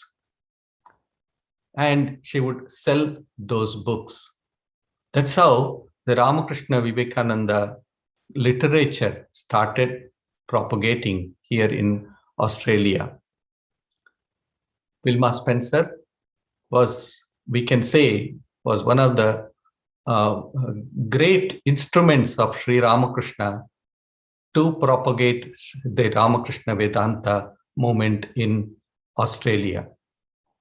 So Wilma Spencer's son, Rick Spencer, is still here in Australia, and he's a very silent and dedicated devotee of Sri Ramakrishna. Swami Ranganathananji started visiting Australia from 1971 onwards up to 1982. Every year, without fail, he would visit Australia. First, he would go to Perth. In Perth, there was a devotee, Dr. Amrutalingam Sinnatambi, whose father, Mr. Sinnatambi, was a disciple of Swami Vireshananda Maharaj, the president of the order at that time. So Dr. Amrutalingam Sinnatambi used to host the Swami, and he would organize lectures. Later, it was taken over by his younger brother, Mahalingam Sinnatambi, who is now in Brisbane. So thus, Swami Ranganathananji would conduct lectures in Perth, in Sydney, and there was another interested devotee here in Sydney, whose name was Iwan Malik, and her husband, Peter Malik. They had established a small ashram called the Ganesha Ashram in the Blue Mountains area of near Sydney. And he used to organize, or they used to organize retreats whenever Swami Ranganathananji would come to Australia. Thus, a small group of interested devotees formed around Swami Ranganathanandaji, and they were very keen on having a Ramakrishna, a center of the Ramakrishna order in Australia. But it was not so easy. Australia had a white Australian policy. That is, only white people would be allowed to come and settle in Australia until the 1974. This white Australian policy was in place. As a result, there was a great resistance in the minds of the general white Australians against people of other colors. One of our devotees, Mr. Russell Atkinson, he says that it was very difficult. In 1951 or 52, he had invited some Indian yogi to come to his house. He and his wife hosted him into their house. As a result of hosting, they were evicted from the house. Just imagine the kind of bias that was there. They were evicted from the house. That was the status of the people of other colors in Australia. So it was an uphill task indeed. But Swami Ranganathanandaji was requested by the devotees to send some monks. At that time, Ramakrishna Mission was not prepared to send any monks. It was not ready. So Ranganathanandaji requested the Sharada Mutt to send a nun whom he knew. So Ajaya Prana, Pravrajika Ajaya Prana, who was then in Trivandrum in Kerala, she was sent, and she came first probably in 1978, and later she came and established this center, and from 1982 onwards, she used to conduct classes, and a group of sincere devotees gathered around her. In 1984, she established the Ramakrishna Vedanta Society, Ramakrishna Sharada Vedanta Society of New South Wales. And so Sharada Mutt was the first center of the Ramakrishna order in Australia. And that ashram still is there. There are 3 nuns as of today. One of the nuns, Pravrajika Gayatri Prana, came along with Pravrajika Ajaya Prana, and she has remained here. Ajaya Prana has since passed away. In the late 90s, Swami Gahananandaji and Swami Bhuteshanandaji, Gahananandaji, and later Swami Smarananandaji visited Australia. And in 1993, Swami Sridharanandaji also came to Australia for the first time, being invited by Swami Damodaranandaji, who took him to Fiji and then to New Zealand and Australia, and they started giving talks.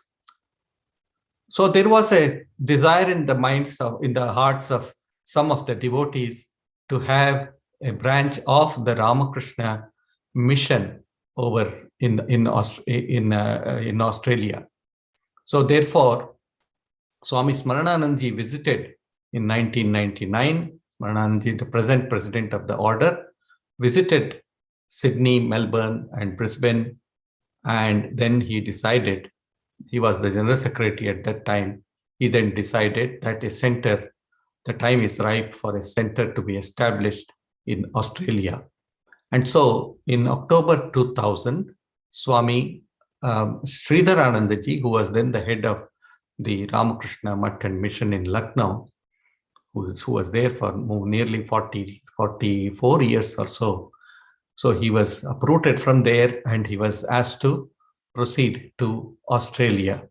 So on the way, he passed through Singapore, and I was there at that time, and he requested me whether I could come and assist him in Australia.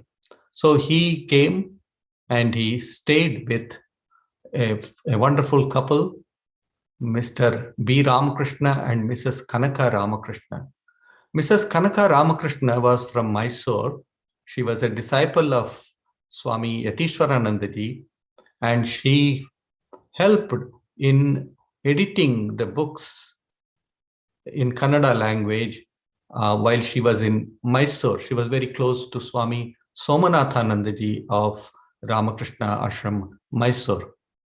So when she and her husband, B. Ramakrishna, came to Australia, they were very keen to have a center of the Ramakrishna Mission and Ramakrishna Mutt over here. So they appealed to Swami Smarananandaji. And so when Swami Sridharanandaji came in October 2000, he stayed with them for a few days, and then he rented a house in a place called Strathfield in Sydney. And after a few months, he shifted to another rented house, and I arrived in Australia in March 2001. And from then onwards, we started the work over here. Even before that, he used to give classes, and he's now about 97, and he still gives classes, and he has extraordinary tenacity and intellectual prowess. So the first ashram was a rented house. Now something happened. It was a rented house. Sometimes people would come, especially Indians would come for prayers and all that. But we were keeping it very silent and without much noise. Unfortunately, a neighbor went and complained to the local council, Strathfield Council, and said, here we have got some ochre-robed people, and we are afraid that they are Hare Krishnas and that they will be chanting and be dancing everywhere. So we don't want them here. So he went and complained. We were summoned by the mayor of the council. We went and told the council, the CEO of the council as well as the mayor, that no, we are not from the dancing company, but that we are genuine monks, that we are into meditation and prayer and holding classes. In fact, we were holding classes in a public place, in a bowling club hall. We used to hold it there. So anyway, we thought that it is now time for us to move to a larger place and which we would own. And so we moved to another house in another part of Sydney. And later, now we are situated in another area called Ermington, where we have a center. And when we began, we also thought that it is not enough just to preach and teach, and that we should also do some work for the people. So we started organizing classes for the people who are weak in, especially for the migrants, and also some tuition classes for children. So, and also we were doing some counseling services, etc. So that is about Sydney, and now it is a very growing institution. After Sydney, Swami Sridharanandaji, when he came, he wanted that every capital of every state in Australia must have a center, Vedanta Centre. There were already groups of devotees in Brisbane, that is in Queensland, in Adelaide, that is in South Australia, in Perth, that is in Western Australia, as well as in Melbourne, that is in the state of Victoria. So Swami Sridharanandaji would travel every weekend to these centers. Every weekend he would be in one or the other of these centers. From Thursday till Saturday, the Swami would be giving talks in either Sydney, either Melbourne or Perth or in Adelaide. But traveling to Queensland, that is Brisbane, also was becoming too much for him. So I started coming to Brisbane from 2002 onwards. I started coming to Brisbane. And in 2013, I ultimately moved to Brisbane. And here we have been donated in Queensland. We have been donated with about 51 acres of land, wherein we have a center. Here we run the classes and all of that. Plus we have a soup kitchen where we serve meals to the needy. While Australia is a developed country, there are pockets wherein there are people who are still needy. So we serve about, on an average, about 100 meals every week to the needy people free of charge. We also serve them groceries, etc. every week. And on Saturdays, also we run a cafe with very nominal price. We run a small cafe also over here. And we have some other activities ongoing. plans are afoot to start an institute of culture and civilization over here in the future. And when we arrived in Australia, a lot of devotees, elderly devotees, would come to us and would say, Swamiji, we came here to this country to help our children, to look after our grandchildren especially. Now our grandchildren have all grown up and we don't have anything to do. Now we want to stay somewhere wherein we are free from all our attachments. So that many times they would come and approach.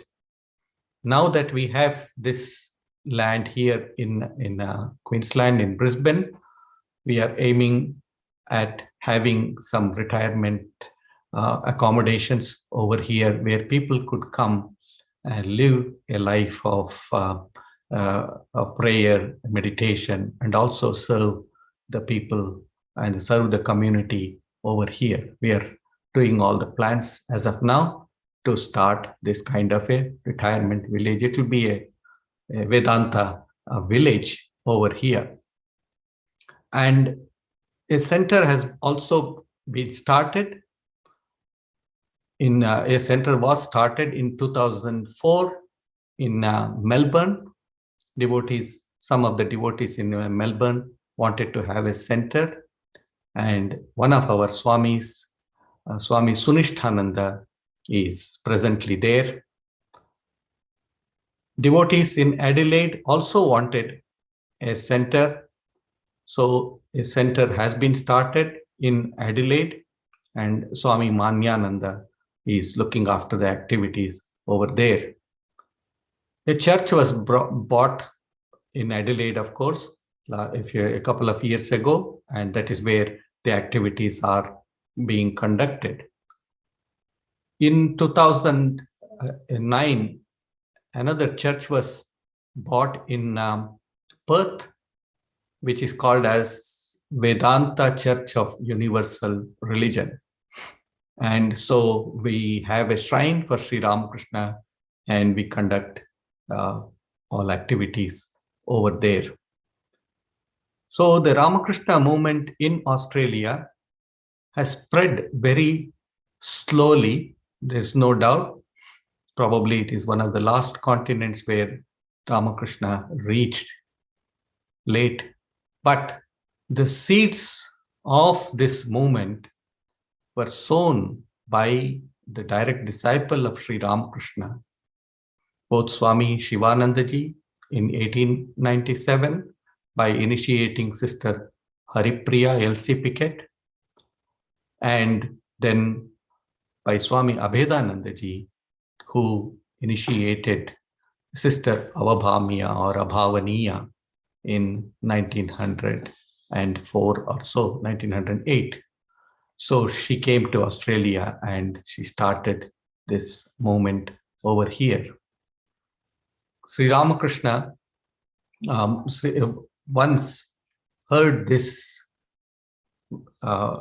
narration of a vision by a devotee, which is mentioned a few years ago. Swami Prabhanandaji, one of the vice president of our order, visited Brisbane, and in one of his talks, he narrated this. And he said that this devotee had a vision. And he said that a Brahmin of divine personage was walking on the river or walking on the ocean. And then this devotee who was standing on the shore said, "How is it that you are walking? Please wait. I would also come and join you." So that Brahmin said, "Well, I cannot wait now. I need to go. You come later. There is a bridge underneath, which you cannot see, but there is a bridge underneath. And you can take the bridge and use the bridge and then come." So this, when he mentioned this vision to Sri Ramakrishna immediately said, "Wow, that is a great vision. You must get your mantra, you must get your spiritual initiation now. So I feel that Sri Ramakrishna is there. He is the bridge. We only need to step upon the bridge, give up our concerns, step upon the bridge, and this bridge will take us to our destination. Ramakrishna, Swami Vivekananda used to say that this body, this organization, this order is the body of Sri Ramakrishna himself. So we take upon ourselves, we must take upon ourselves this responsibility of holding on to to the ideals of Sri Ramakrishna, Holy Mother, and Swami Vivekananda, and traverse through our journey, life's journey. So may their grace and blessings always protect us. This order, according to Swami Vivekananda, will be there for several hundred years. And one version says 700 to 800 years. Another version says 1500 years.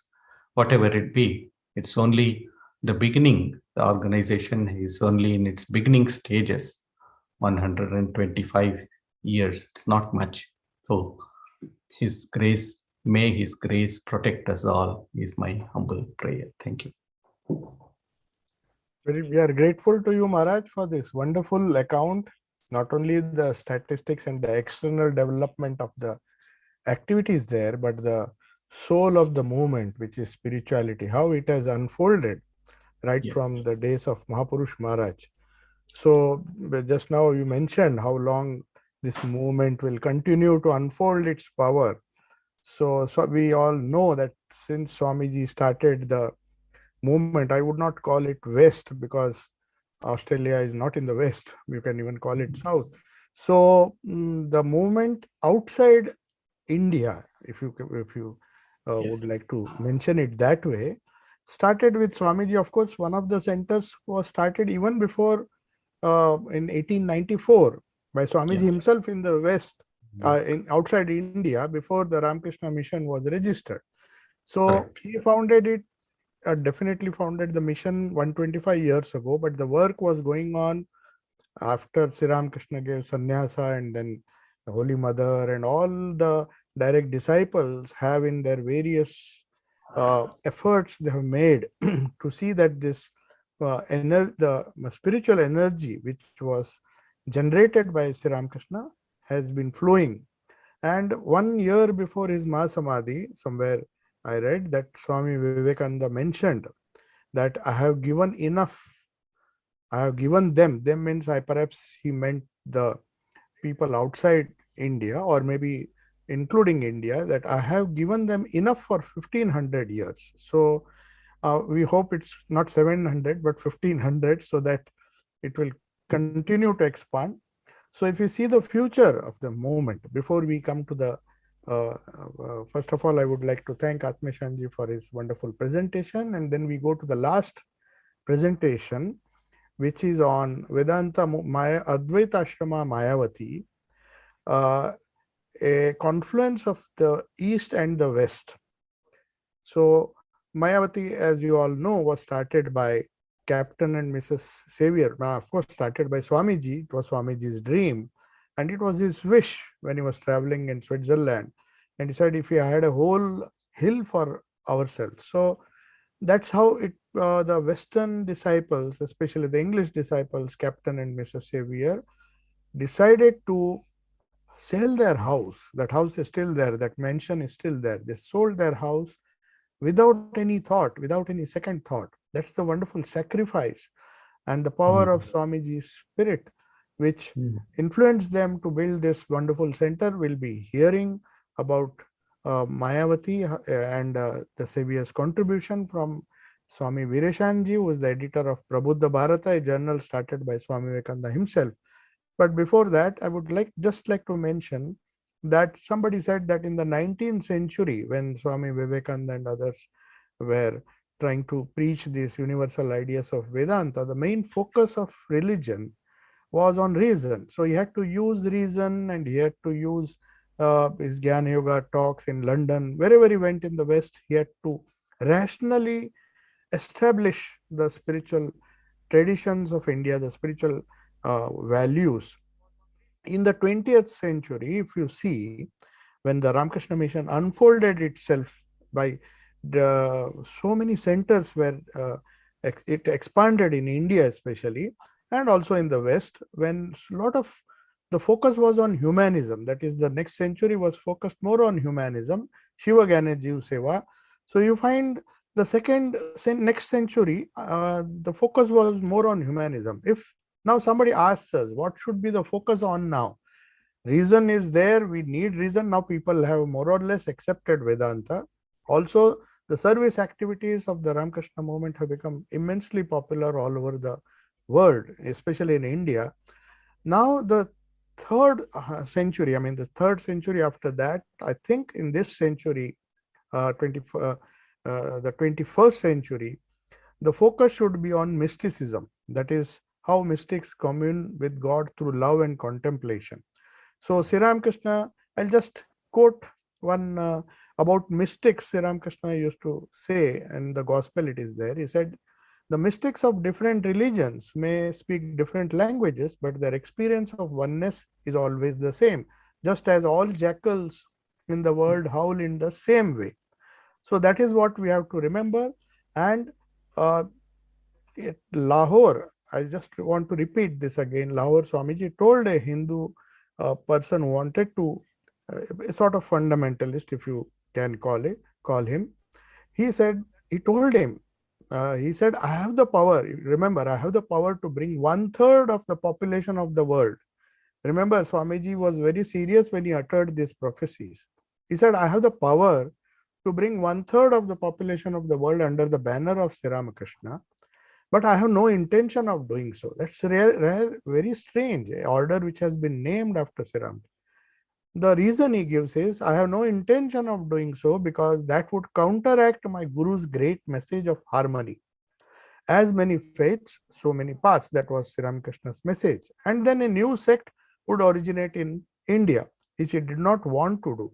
And people do not want now. They had enough of experiences with this personal God, prophets, books, and you see the quarrels, the strife, the intolerance.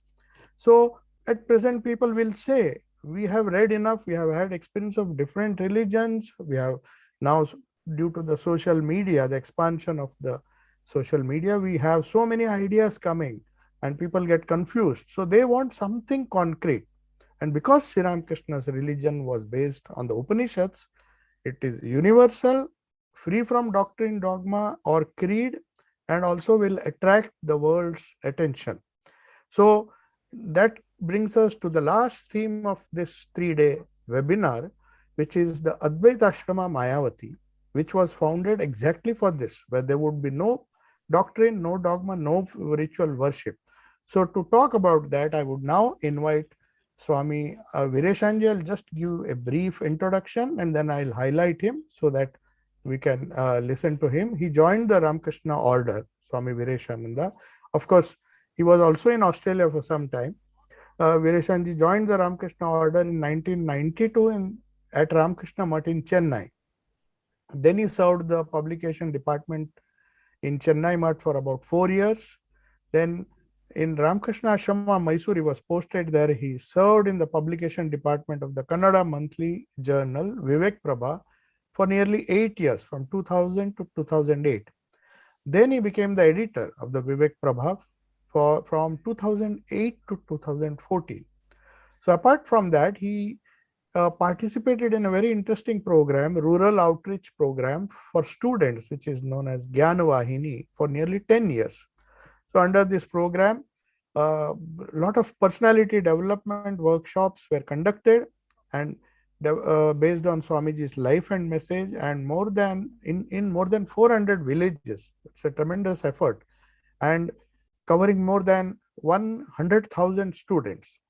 Later on, from 2014 to 18, he became an acharya, a teacher in the probationers training center in the headquarters of the Ramakrishna Mutt and Mission in Belur Mutt and taught Bhagavad Gita, Upanishads, Indian philosophy, and Ramakrishna Vivekananda literature to our brahmacharis.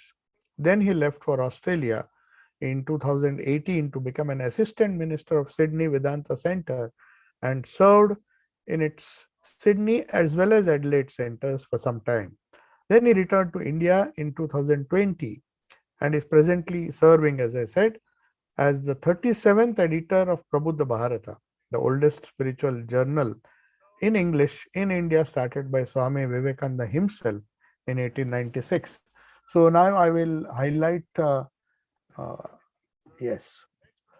So I would like to welcome Swami Vireshananda, and we are very happy that we will be speaking, concluding this 3-day webinar on a wonderful theme, which will sum up the entire effort of Swami Vivekananda in the West, that is Mayavati Advaita Ashrama, a confluence of the East and West.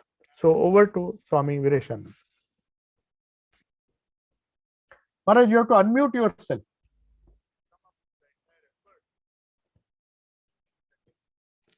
You have to unmute yourself.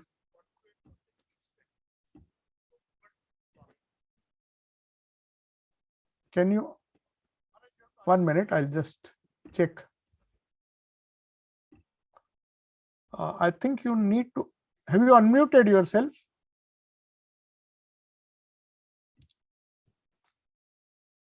Yes. Now you can unmute. Yes. Yeah. Yeah. We can Am hear I you. audible? Maharaj. Yes. Yes, thank you You very are much. audible and we can see you as well. Please begin. Yeah. So it is the hottest day, Maharaj, in Mayavati. Hot Around in 21 Mayavati. degrees. Yes, 21 Okay. degree.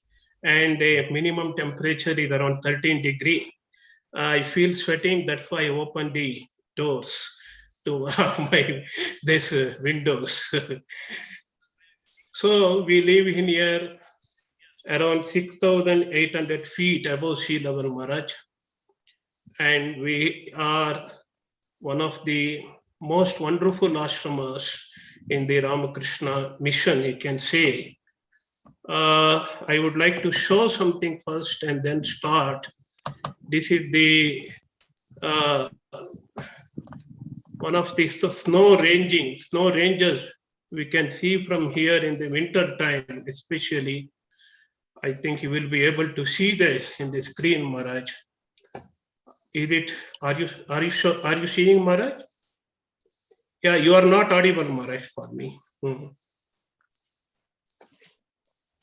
We are able to see your screen, but you have Yes, to select wonderful, the photo. Maharaj. Yes, Maharaj, thank you. This is around 3,000 kilometers of Himalayan range.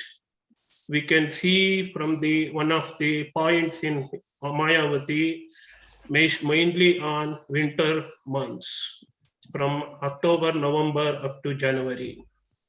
This is one of the finest thing. And Swamiji wanted the range of the place where one can see the Himalayan range that has been visualized. And now I would like to show our ashrama, Maharaj, if you permit me. This is our ashrama. 1 minute, I'm permitting you. I allowed you, but we can see only the photos, not one particular. Yes, Maharaj, I will come back. I will come back, Maharaj. Okay, fine. I will come back. Yes. So this is one of the main building, our main building, Maharaj, where Swamiji stayed for 15 days, Maharaj. It was inaugurated recently and we had a opening of the renovated temple on March 20th, and people participated. And here is a very close look of the main building, Maharaj, here. And we are here, our Prabuddha Bharata old building renovated on March 20th, and that is also a good sight to see. And this is the latest picture of our medical facility, the dispensary. It is started in 1903, Maharaj. So here we live, just an introduction of where we live and what we are doing. And you have given us a wonderful title. I congratulate you for that. The confluence of East and West. In Sanskrit, it can be translated as Sangama. The Sangama of East and West, Prachya and Paschatya. The confluence, the idea of confluence can be understood in three dimensions. One is the physical confluence, the confluence of Ganga or Yamuna you find in Prayagraj or Allahabad, or the mixing of the people, that is just a physical confluence. The second, the higher dimension of the confluence, the idea of confluence is respect, understanding, and appreciation between people of East and the West, that you will find in the works of Max Muller and other English people. They appreciated, they respected, they studied Vedanta. So it is an intellectual confluence, according to me, or mental confluence. But what Swamiji achieved in his lifetime is the spiritual confluence. The Advaita, in its philosophical level, it is the spiritual confluence. And we don't recite any shloka or mantra when we hold a meeting in Advaita Ashrama, but we repeat the words of Swamiji, which forms our prospectus. There Swamiji says, in whom is the universe, who is in the universe, who is the universe, in whom is the soul, who is in the soul, who is the soul of man, knowing him, and therefore the universe as ourself alone extinguishes all fear, brings an end to misery, and leads to infinite freedom. This is the mantra of Advaita Ashrama. We don't have any other mantra. Of course, the prospect is little bigger than this, just one sentence, but this is the essence of the Advaita. This is not the traditional Advaita Swamiji expressed in these wonderful words. It is the merging point. It is the meeting point. As you have correctly given title, it is the confluence of all the ideas and ideals, all the spiritual ideas and ideals, all the principles of all the religion, that is merged in the concept of Vedanta enunciated by Swami Vivekananda. Let me elaborate on this sentence for a while. In whom is the universe? Universe is in him. Who is in the verse? Who is in the universe?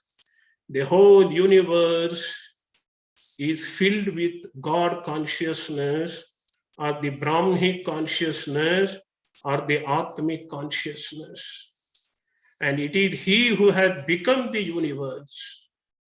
And he is the soul of every creature in this world. And he is the soul of man also, knowing him alone, in our, yet to be our own self. Myself is not body, myself is not mind, myself is not senses, myself is that eternal universal principle called Brahman or God, alone extinguish all fear. And all this is the end of all misery. And it leads us to infinite freedom or the moksha. This is what is called the spiritual confluence, and this is the idea behind the Advaita Ashrama. Advaita Ashrama is not just a physical place I am living in. Advaita Ashrama is not even the ashrama as an administrative unit or the branch of the Ramakrishna Mission. Advaita Ashrama is the Advaita, as enunciated or proclaimed, explained by Swami Vivekananda in the prospectus of Advaita Ashrama. So I am coming to the next two words of the title. I explained to you about what is meant by confluence. Now I am coming to the idea of East and West. There is a famous saying by Rudyard Kipling. He says, East is East and West is West, and the two could never meet.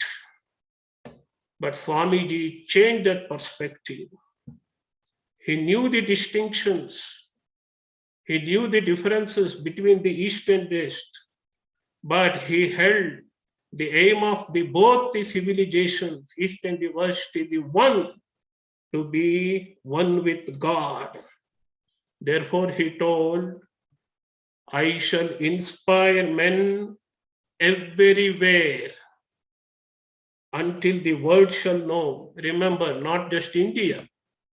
It is the whole world Swamiji is speaking of. It is the whole world Swamiji is speaking of. Until the world knows it is one with God. This is the message. This is the idea which is guiding Advaita Ashrama from last 123 years. From 123 years. So you were speaking of the harmony. What is the harmony? Mixing, that's not just mixing together. One should keep one's differences. I am different from you. You are different from me. The Indians are different from the Westerners. Our Indians are different from British. But essentially, we are all Atman. We are all of the nature of spiritual consciousness. We are God themselves. This is the real harmony. This is the spiritual harmony. This is what is Swamiji taught, the practical Vedanta, seeing God in every being, seeing Atman in every being. And this is the idea which is guiding us, which is the illuminating us in the Advaita Ashrama. And Nivedita says, Swamiji had two-fold mission. What are the two missions? One mission is that world-moving mission. World-moving mission, and another is the nation-making mission. Swamiji had two dimensions in his work. The worldly, this is the perspective of the whole universe, and perspective of the from Indian perspective. And Swamiji's work led to the friendly relationship between two halves of the globe. And Swamiji told Indians to give and take is the law of the nature. The Westerners have been long time, they are giving you. They're giving you in the terms of material wealth. Now it is the time for you to share your priceless treasures with them. What is that priceless treasure? The spirituality, the Advaita Tattva, the religion of the Vedanta, religion of the Upanishad. That is the priceless treasure one has to share with the Westerners. The Indians are bound to share with the Westerners. And real work of Swami, the greatness of Swamiji lies in exchange of East and West. And it has commenced by Swamiji through the working of the Ramakrishna Mission and Vedanta centers worldwide. Now, I will tell you about a great person. He embodies this harmony. He embodies this Advaita Tattva. And I will explain to you how he is the manifestation of the real Advaita. I would make a distinction between classical or traditional Advaita. Sometimes the classical Advaita is very exclusive, but Sri Ramakrishna, whom I am speaking about now, is the real Advaitin. He is the confluence of the best of the East and West. And we say Bhaswara, Bhava Sagara. He is the ocean of the all moods, universal moods. And every earnest spiritual seeker can identify with him. And Sri Ramakrishna embodies Vedanta or the Advaita Vedanta. And I want to state a fact here. Advaita for Sri Ramakrishna is not an exclusive idea. Advaita is the culmination of all the spiritual ideals, of all the spiritual practices prevalent all over the world. Every spiritual sect practices what is called Saguna Brahma Upasana, the worship of the God with attributes. Krishna, Rama are all Saguna Brahmas. Jesus Christ, Allah are all Saguna Brahma. Everybody starts with the idea of Saguna Brahma, and the Sri Ramakrishna says the culmination will be the non-dual consciousness, that is Advaita. Every sect, every ideology finds its fulfillment in the Advaita, and it is recorded in Swami Sharadananda's Ramakrishna, the Great Master, or Ramakrishna, or the Divine Play. In Bengali, it is called Ramakrishna Leela Prasanga. So unity is the mantra, unity is the essence of the non-dual philosophy. Unity can lie only in the non-dual consciousness. So Advaitavada is not just an exclusive philosophy. It cannot be, at least in the eyes of Ramakrishna Vivekananda. It is Brahmavada, it is Chaitanyavada. As Swamiji says clearly, it is oneness with all the beings. So we Advaita Ashrama stands for the realization of and dissemination of these eternal truths, the oneness of all beings. Advaita Ashrama is situated at 6,800 feet above the sea level. It is a secluded place on three directions. We are surrounded by the dense forest. We have only one outlet towards the road in only one direction. And it is an ideal retreat for the realization and dissemination of the realization of the eternal truth. That is what Swamiji thought and Swamiji conceived. That is why he opted to open a center in these beautiful surroundings. What I am showing you now, it is one of the oldest photos of the Advaita Ashrama taken from the hilltop. You see, it is completely surrounded by mountains, completely surrounded by the forest. In the olden days, the forests were infested with the animals. And who has founded it? Who is the founder of this? You see the Himalayan mountains here. These great couple whose photo I am showing now are the founders of the Advaita Ashrama. John Henry Xavier and Mrs. Scarlett Elizabeth Xavier. John Henry said, We yes, can't see the photograph, Maharaj. We we are seeing your all the set of photographs, many photographs, but not one which you are selecting, that is not opening. So Oh, if sorry. Yes, Maharaj. Okay, sir, must be something wrong. Okay. so you take that folder to the background so that we Okay. can see from Okay. just try. Hmm. If you close this, yes, we can. Yes, Maharaj, I will close this also. Yeah. I will close all these things. Yes.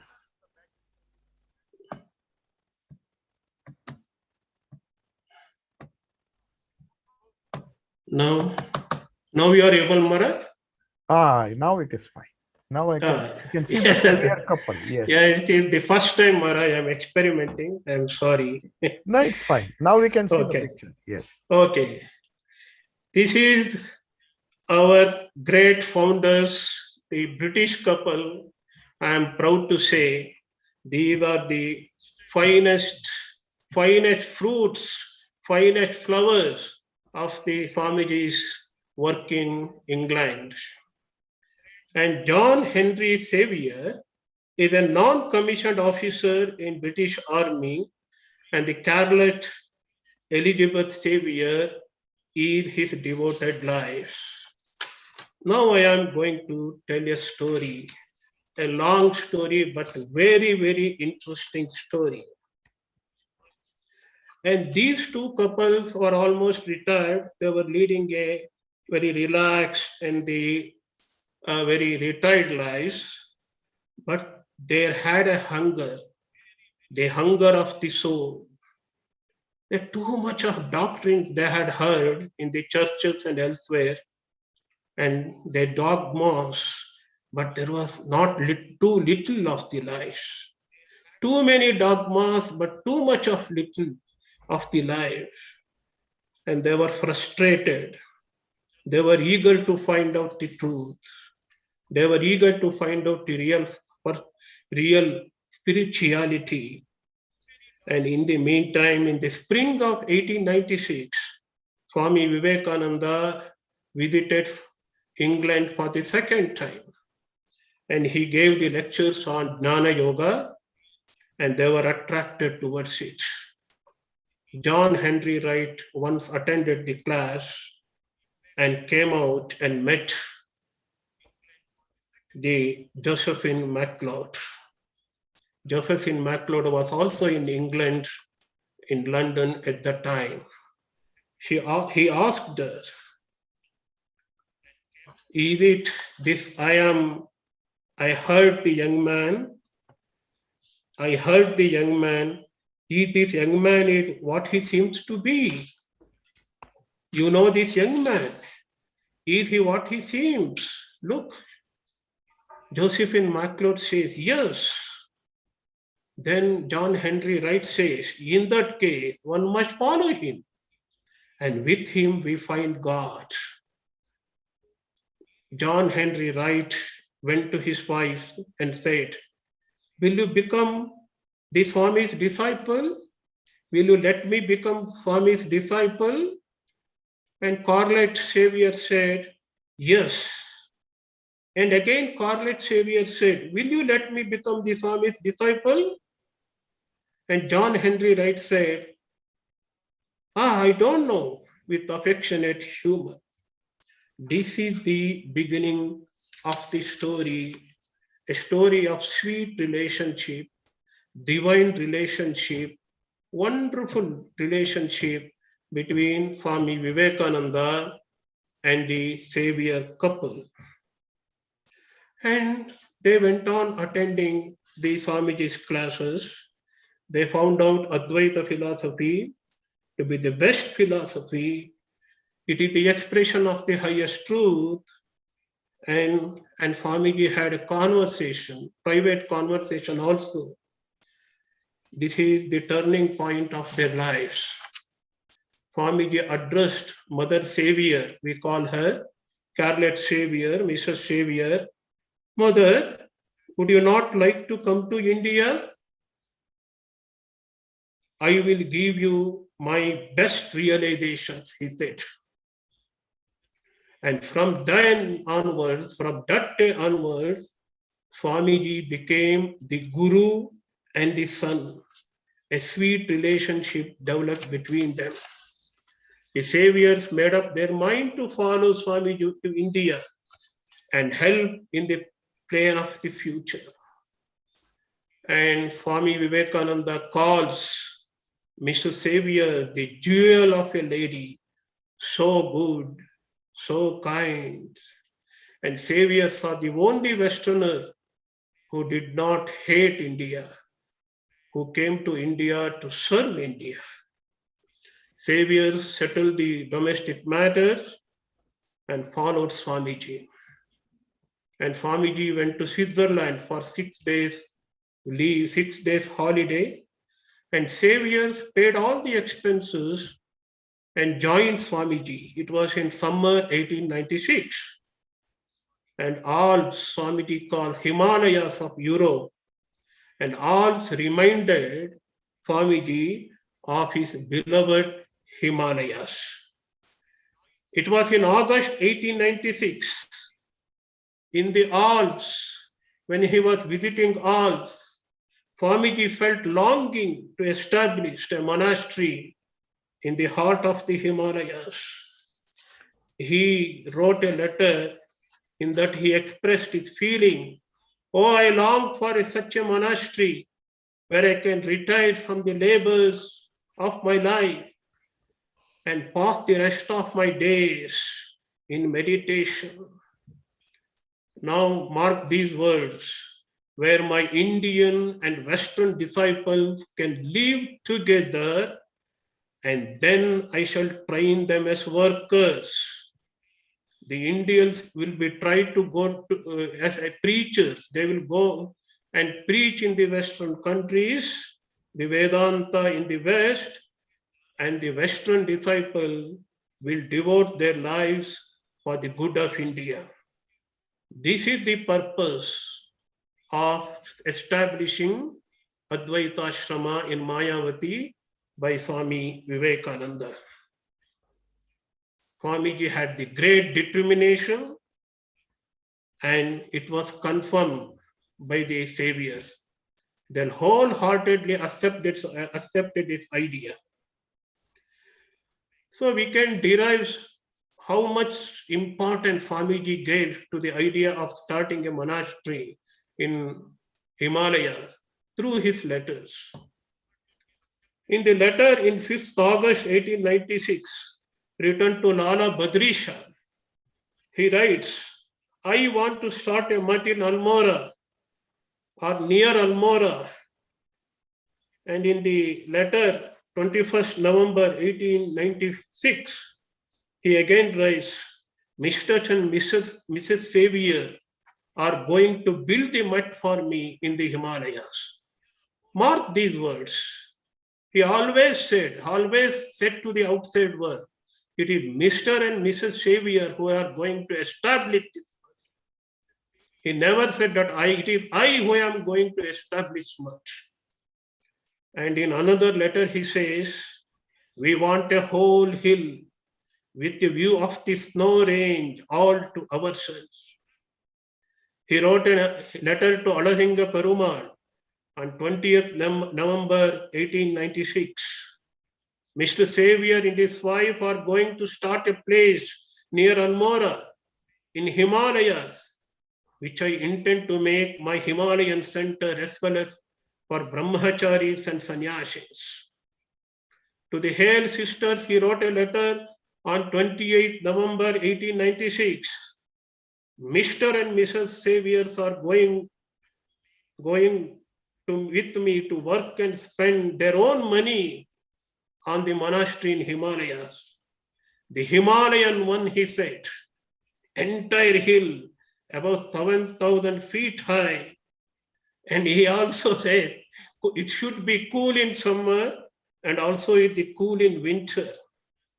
And Captain and Mr. Savior will live there, Mrs. Savior will live there, and it will be, mark these words, please notice these words, it will be the center of European workers. So the idea is very clear. Here you find Advaita Ashrama Mayavati to be the confluence of East and West. This ashrama was started for the training of the Western workers of the Vedanta movement, and also to train those future preachers who would go to the Western countries and propagate Vedanta.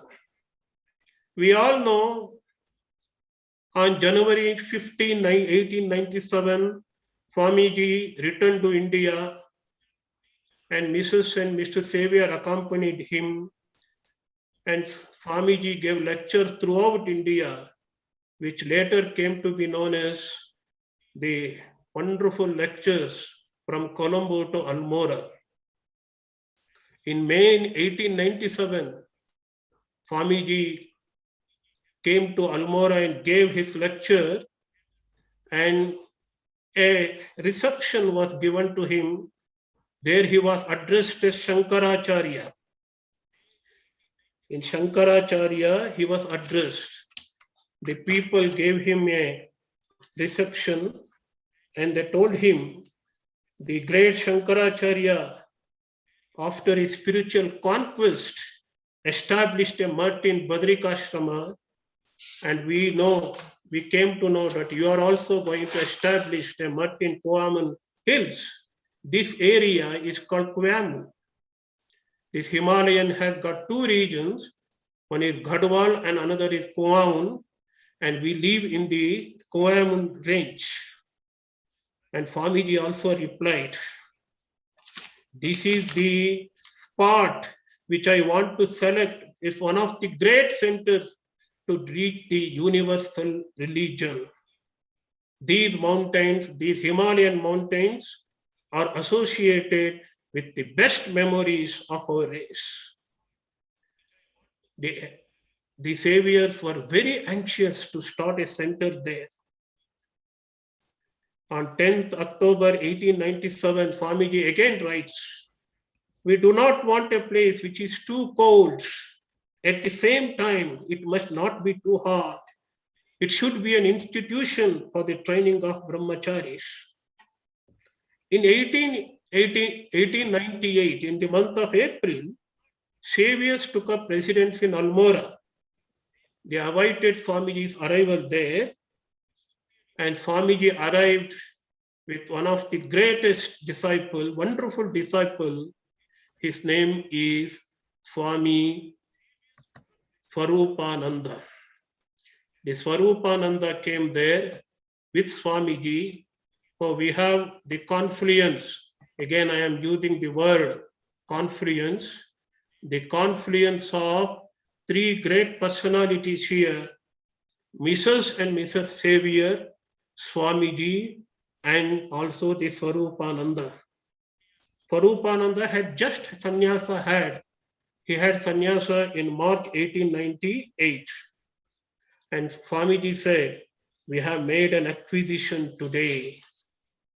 He is the dynamic worker. He is the priceless acquisition, he said. In May 1897, they again searched for the property near Almora. They failed.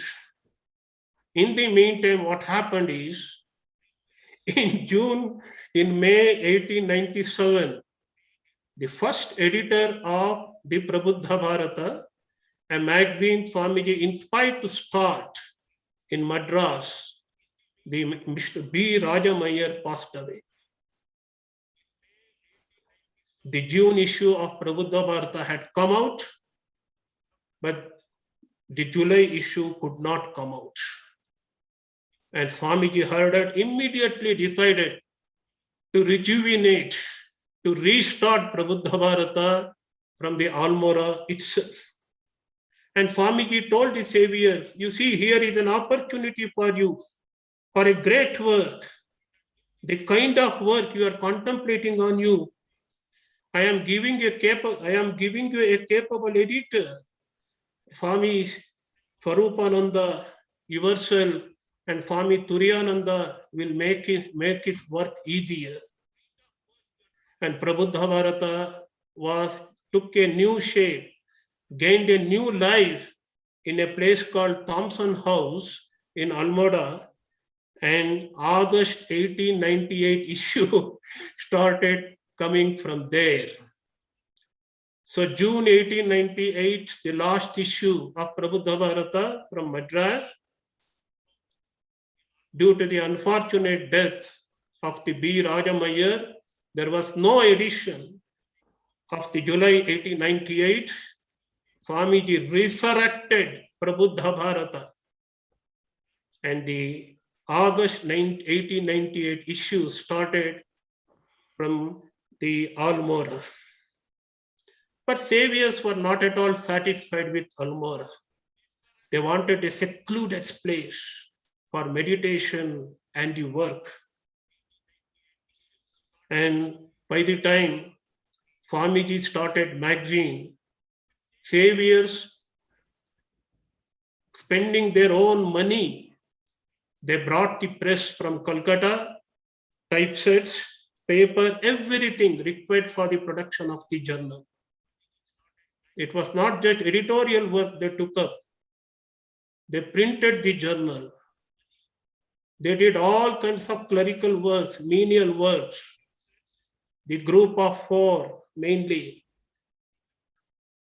Swamiji, Swami Swarupananda, saviors, and probably Swami Turiyanandaji and others also.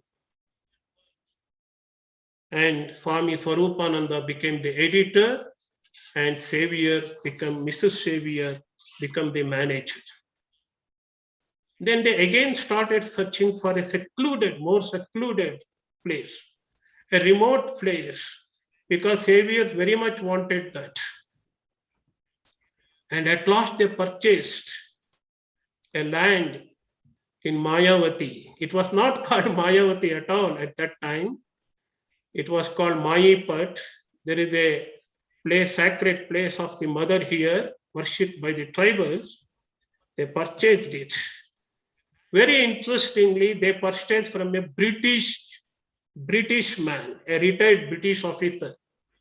The British couple purchased the property from the retired British officer of the Bengal Staff Corps.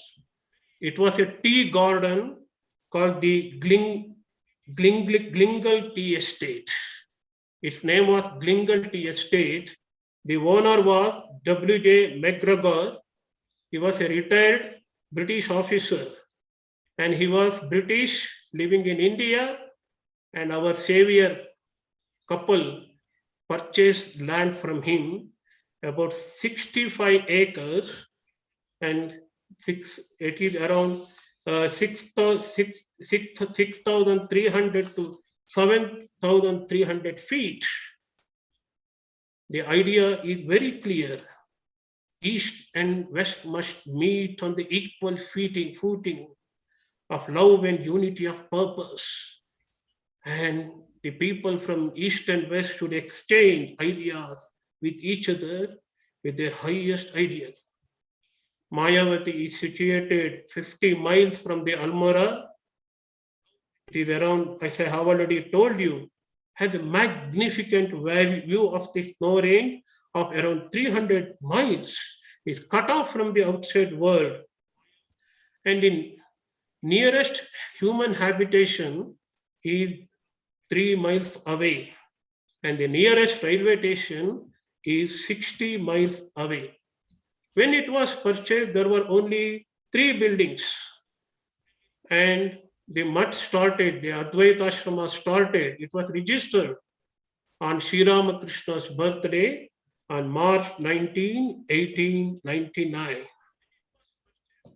And Swamiji wrote a letter, a part of which I already read. Now it is called the Prospectus of Advaita Ashrama. And he continues in that letter, here it is hoped to keep Advaita free from all superstitions and weakening contaminants. Here will be taught and practice nothing but the doctrine of unity, pure and simple. And though in entire sympathy with all other systems, this ashrama is dedicated to Advaita and Advaita alone. And Swami Swarupananda was appointed the head of this ashrama, first president of the Advaita Ashrama Mayavati, and he also served as the editor of Prabuddha Bharata. And Mr. and Mrs. Xavier continued to work here, continued to meditate here, and spend a dedicated life here. They settled here virtually as sannyasis, plain living and a high thinking. Mr. Xavier was revered by the local people as Pitaji, the father. He wore South Indian dhoti, it is said. He wore an Indian dress. And Mrs. Xavier also wore sari while she was living within the ashrama. And she was called Mataji. Sometimes even Devi, goddesses, the local people would call her. Unfortunately, Mr. Xavier passed away in 28th October 1900, and he had a Hindu cremation.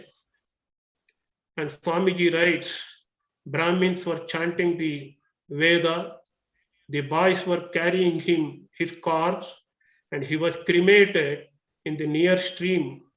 The stream was flowing at that time near Mayavati, and he was cremated on the bank of a rivulet here. And Swamiji came to Mayavati, cutting short of his Western visit on 3rd January 1901 and spent here 15 days. And 13th January, Swamiji's birthday was celebrated here. He consoled Mrs. Xavier and he charted out the future plans on consultation with Swarupananda and others. And Swamiji passed away in 1902. The Swarupananda, young man, passed away in 1906 out of pneumonia. And Mrs. Xavier was left alone here. Of course, there was a monk, wonderful monk, dynamic monk, a true disciple of Swami Vivekananda, Swami Vireshananda, and others. And Mrs. Xavier traveled to England only 2 times, in 1901 and 1908. But she paid occasional visits to Bengal, Benares, and Calcutta. And Swarupananda and later Swami Vireshananda took special care of mother. In 1914, Swami Vireshananda established another ashrama in Shamlatal. Mrs. Xavier donated sufficient money for the establishment of the ashram. In 1916, she left India for good and settled in England. In 1930, she passed away. But she was sending regular donations and she was writing, she had correspondence with the inmates of the both ashramas, Mayavati as well as the Shamlatal. And she always signed her letters as the old mother, old mother. I am going to tell you a little bit about Mrs. Xavier now. And it was a life of consecration and dedication. And she was a very good writer. Her writing was delightful. She had written many articles to Prabuddha Bharata. Her pen name was Monist, that is Advaitin. And mother, it is said, because I am quoting from her obituary, published in Prabuddha Bharata in 1930s. Mother was the embodiment of sweetness and love personified. She would give pecuniary help. She would distribute fruits and vegetables to the workers and the local villagers, and she would dispense medicines also. She had a chest, almirah, where she kept the medicines. Later, it became the origin, it became the source of starting up a big dispensary and hospital in Mayavati in 1903. She showed kindness and love even to ashrama cattle, ponies, goats, and even a dog called Glama. That photo I am going to show you. And every letter she would write, pats to Glama. And she was an affectionate mother. Whenever an inmate, monastic or non-monastic, would approach her with their problems, mother always advised and guided them.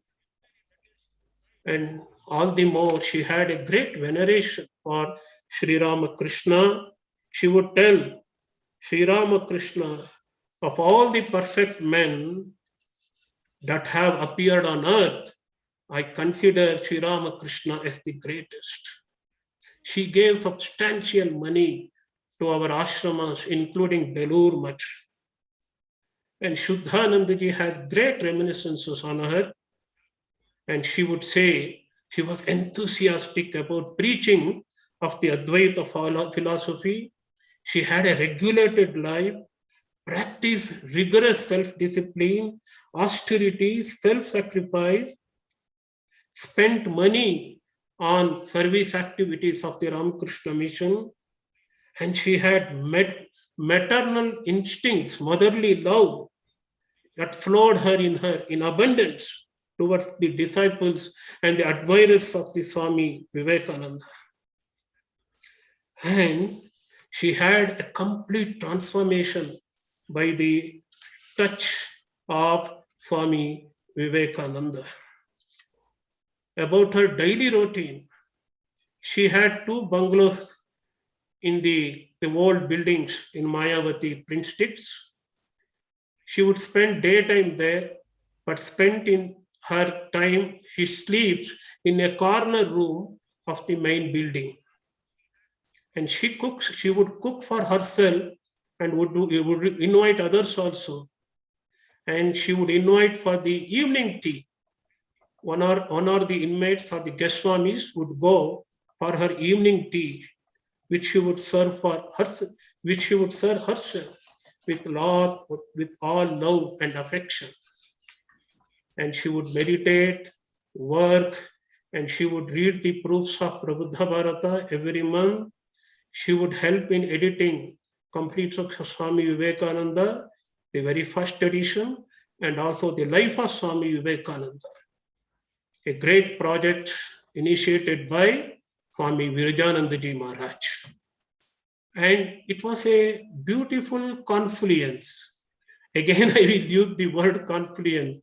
Maharaj has given that wonderful word, I say, confluence, Sangama, the Sangama of work, meditation, devotion, and the knowledge.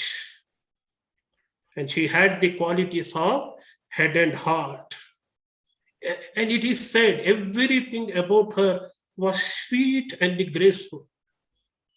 This is all I am quoting from very reliable source, the contemporary source, her own obituary published in Prabuddha Bharata.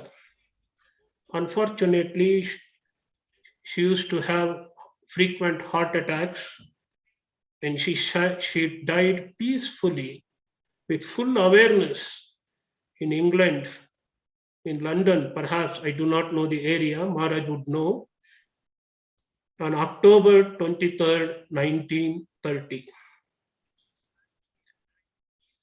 And her niece was serving her.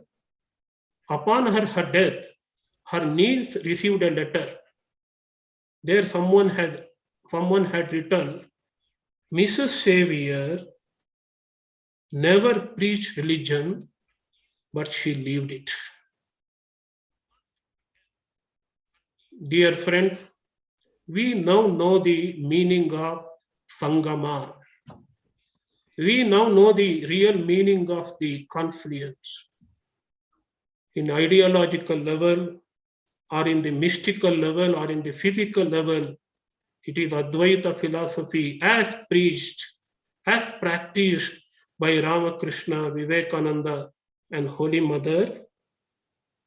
In Sri Ramakrishna and Swami Vivekananda, we find the human embodiments of that principle. Advaita means pure love. Advaita means pure compassion, seeing God in all, seeing the same one infinite consciousness in all, nothing short of it. And Swami Vivekananda, very touch of Swami Vivekananda produced great personalities. They are the British couple. Unfortunately, Mrs. Xavier did not live long. He is the first martyr.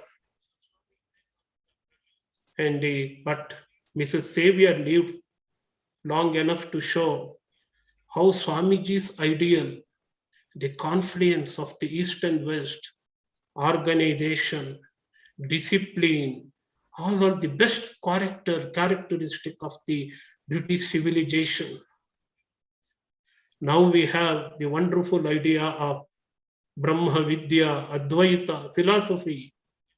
In Mrs. Xavier, we find the embodiment of it. Friends, we do not have any memorial for Mrs. Xavier here.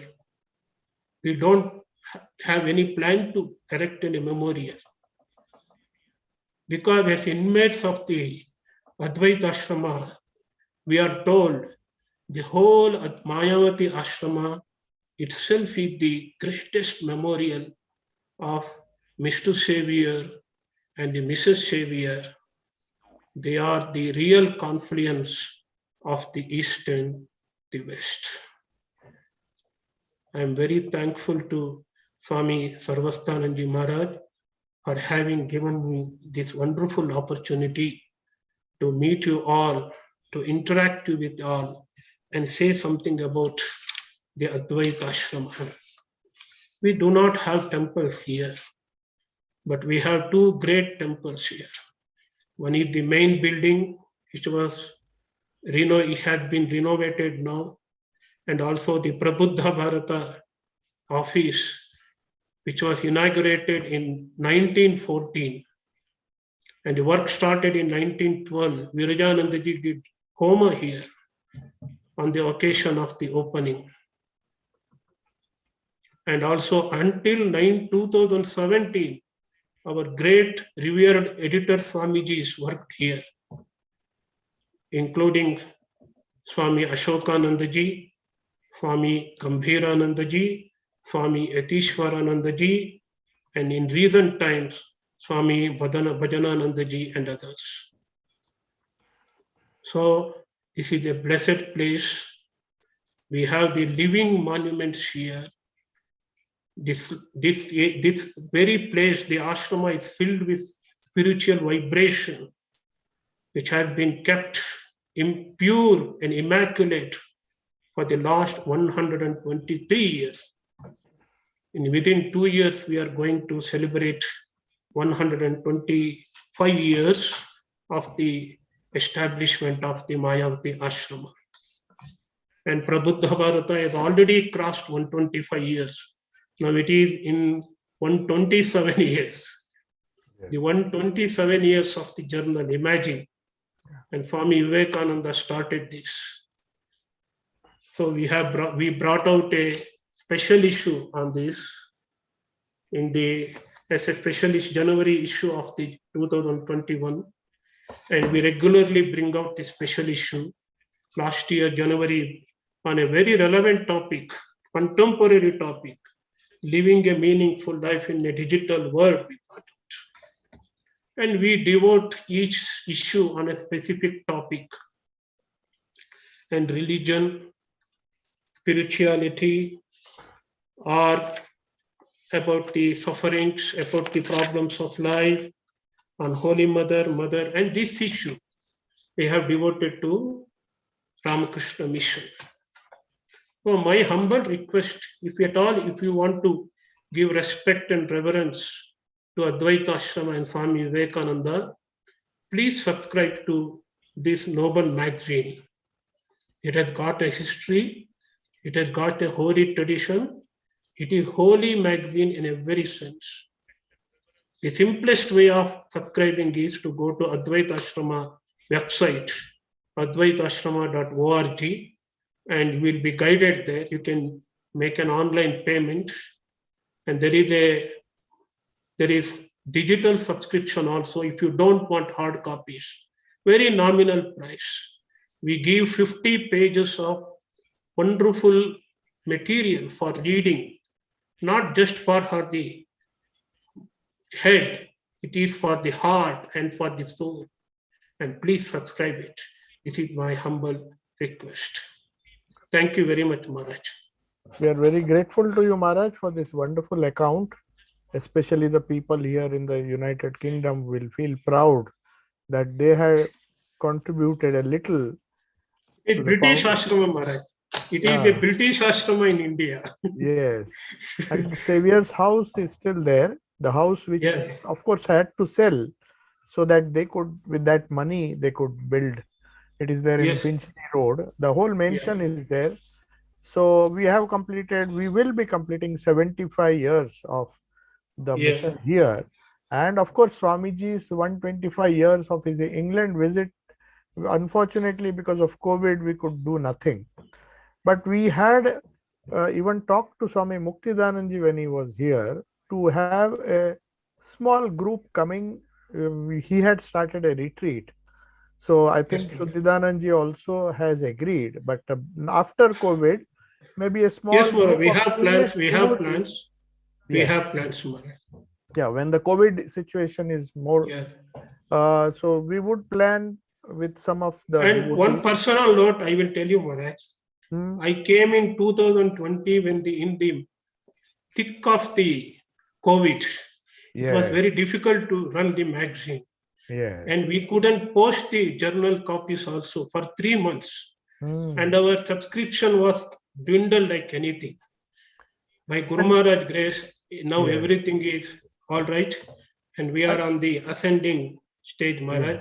Everything happening wonderful. And moreover, I think the digital copy also is a very good idea. Yes, Maharaj, that we have introduced. And you don't have, you'll be saved from the hassle of printing. Yes, Maharaj. So when you, that is the idea. Yeah, and at the same time, it will sustain the magazine and the expense. Yes, Maharaj, yes. That is what I wrote, because physical copies, we cannot continue to print for years and together.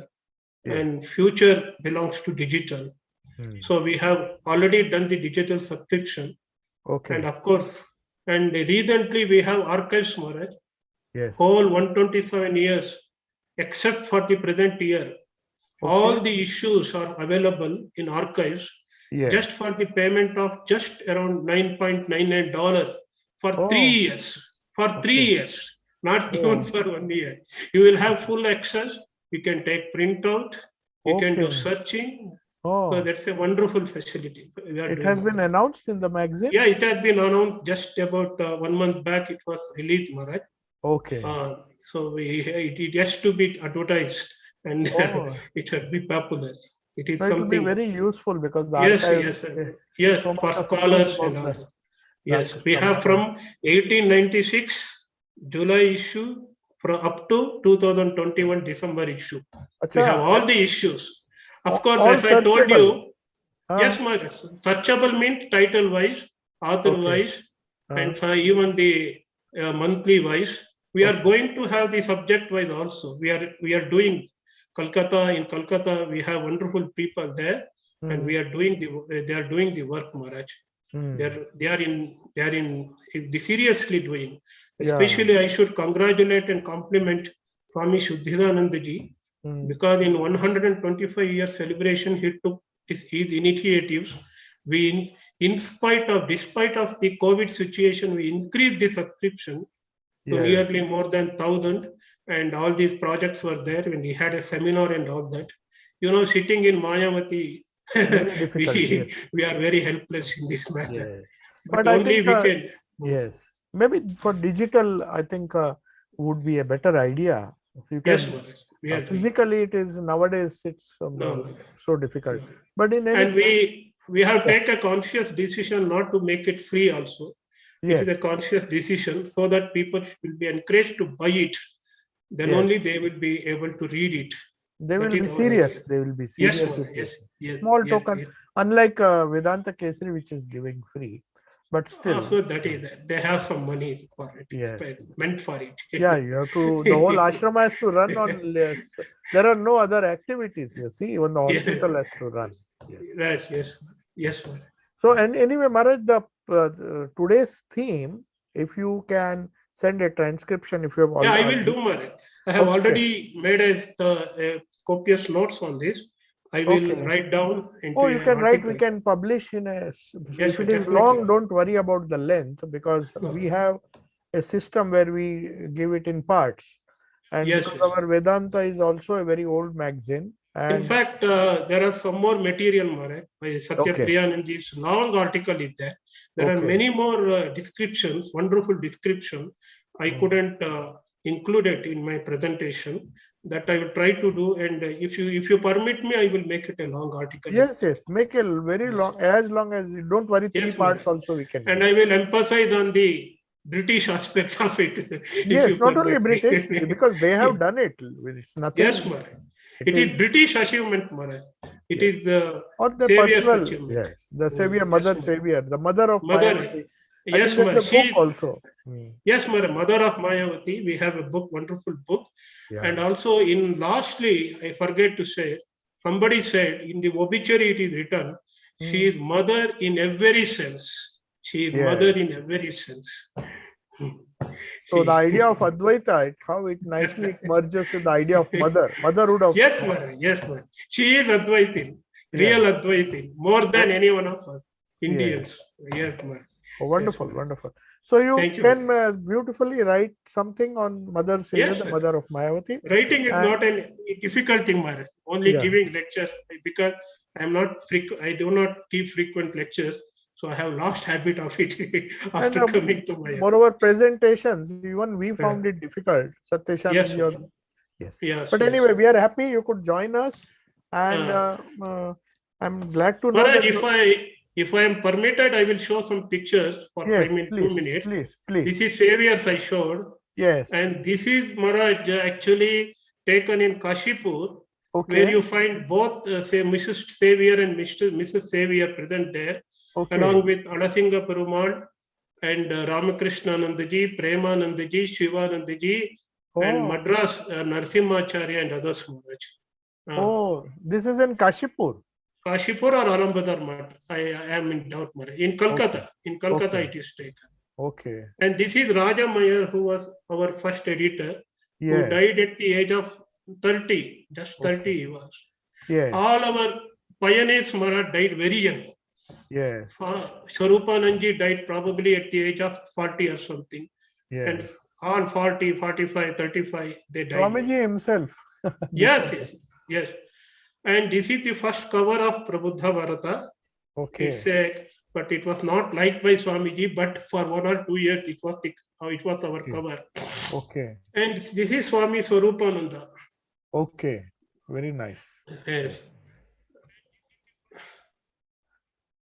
And this is the printing press that was used to print Prabuddha Bharata, Maharaj. We still have it in our museum. We have a museum. We have it. It was a cramped space, very small space in a corner of the building, and the printing press was running. And Turiyananji was a fly boy there. Used to gather the paper. Turiyananji of all the people. And here in this press, first copy of first edition of the complete works and first edition of the life of Swami Vivekananda were also printed. Oh my God! And this is a beautiful view of our ashram in the olden days. It's of course, and when it was snowed, this is the photo, and of course Swamiji. And this is Dharamgarh Maharaj, where it is some 2-3 miles away from here, on the top of the hill, where Swamiji visited it, and he wanted to settle there and meditating and studying. He has expressed it, and guests go there. And this is the lake where Swamiji walked, on the banks of which Swamiji walked. And this is called Viveka Sarovar. Viveka Sarovar, now artificially restored. Yes, Maharaj, it was a volleyball ground for some years. Now it is restored, and it's a wonderful place, Maharaj. We have, and near to it, we have built a new staff quarters. The staff quarters is a beautiful building in the beautiful setting, Maharaj. One should come and Okay. see it, visit it. Yes. Yes. Sure. And We'll come this to is, the, yes. yes, Maharaj. This is This old is this- Prabuddha Bharata. Yes, Maharaj. This is below. This is an important photo. Is for Nivedita, Mrs. Xavier, and Lady J.C. Bose, J.C. The- Bose's wife, and Sister Christine. They all visited Oh. Mayavati, and photo has been Okay. taken. And this is a very interesting photo, and many monks and the other people you will see in Yes. front of the new building. It was a new building at that time, Prabuddha Bharata new building. Okay. Now it is more than 110-year old. You can see Atulanandaji below, Yes. and you yes. can see Prajnanandaji there, Okay. and probably Abhayanandaji is there also. Bharat Maharaj. Yes. Yes. Bharat Maharaj also is there. Of course, Vireshanandaji is not there. Vireshanandaji had gone to this Shamlatan. Okay. And this is again Prince and Swarupananda. Yes. And this is where Swarupanandaji used to go and sit for meditation. It's a kutira. Yeah. For Swarupananda Kutira, we call it. It is just aside, just behind our new building here in the ashrama. Yes. And this is Swarupananda point. It is away from the ashrama near Goshala. It is a very secluded place where Swami Swarupananda would go and meditate. And perhaps he had seen a tiger there, it is said, Maharaj. Even now it is densely the forest, dense forest, and people have seen leopards there in that area. There's a Jim Corbett Park there. It was an extension of Jim Corbett, Maharaj. This forest was infested with tigers earlier. Okay. Now there is no tigers, but there are a lot of leopards. And many villagers have seen it. Recently, one woman was killed and carried away by a leopard. And we hear those stories. And by God's grace, none of our monks, I last 123 years, none of our monks have affected by that. And the tigers have entered our ashrama. That account is there. Swamiji himself writes in one place. And this is Mrs. Xavier's photos, Maharaj, in her kutira. And it's such a lovely lady. And this is the one of the building used by the Mrs. Xavier, perhaps in the summer, Maharaj. It is her summer cottage, and this is her winter cottage. And the both buildings we had to renovate. It is in old condition, but they are good, not broken. But we had to renovate. We have a project to renovate it. And this is our dispensary. Yes. The old dispensary building. I will show the new dispensary building also. This is our Kolkata office, present Kolkata office. And Shuddhidanji has taken project of 42 crores to build a new building just behind this ashrama. Yes. And lastly, this is our new building, Prabuddha Bharata new building, where I am here. It is built in 2017. 2007. Until 2017, the respected monks were living and working in that old area. Yes, old I have building, come to old this building. building. Yes. Yes, Maharaj. Yes, Maharaj. Thank you. Yes, Yeah. So, Thank you very much. Yeah, thank you very much. And we are waiting for your article. And hopefully, in the next 3 issues, you don't bother about the length. Give me 1 month, Maharaj. I will. Yeah, take your time, but yes. let it not be short. Make it as big as possible. Yes. Don't try to cut It is down. easier to write long letters. Yeah, difficult to condense. Okay. Thank you so much, Maharaj. Thank you for your wonderful presentation. Thank you very much. Shanti, Shanti, Shanti.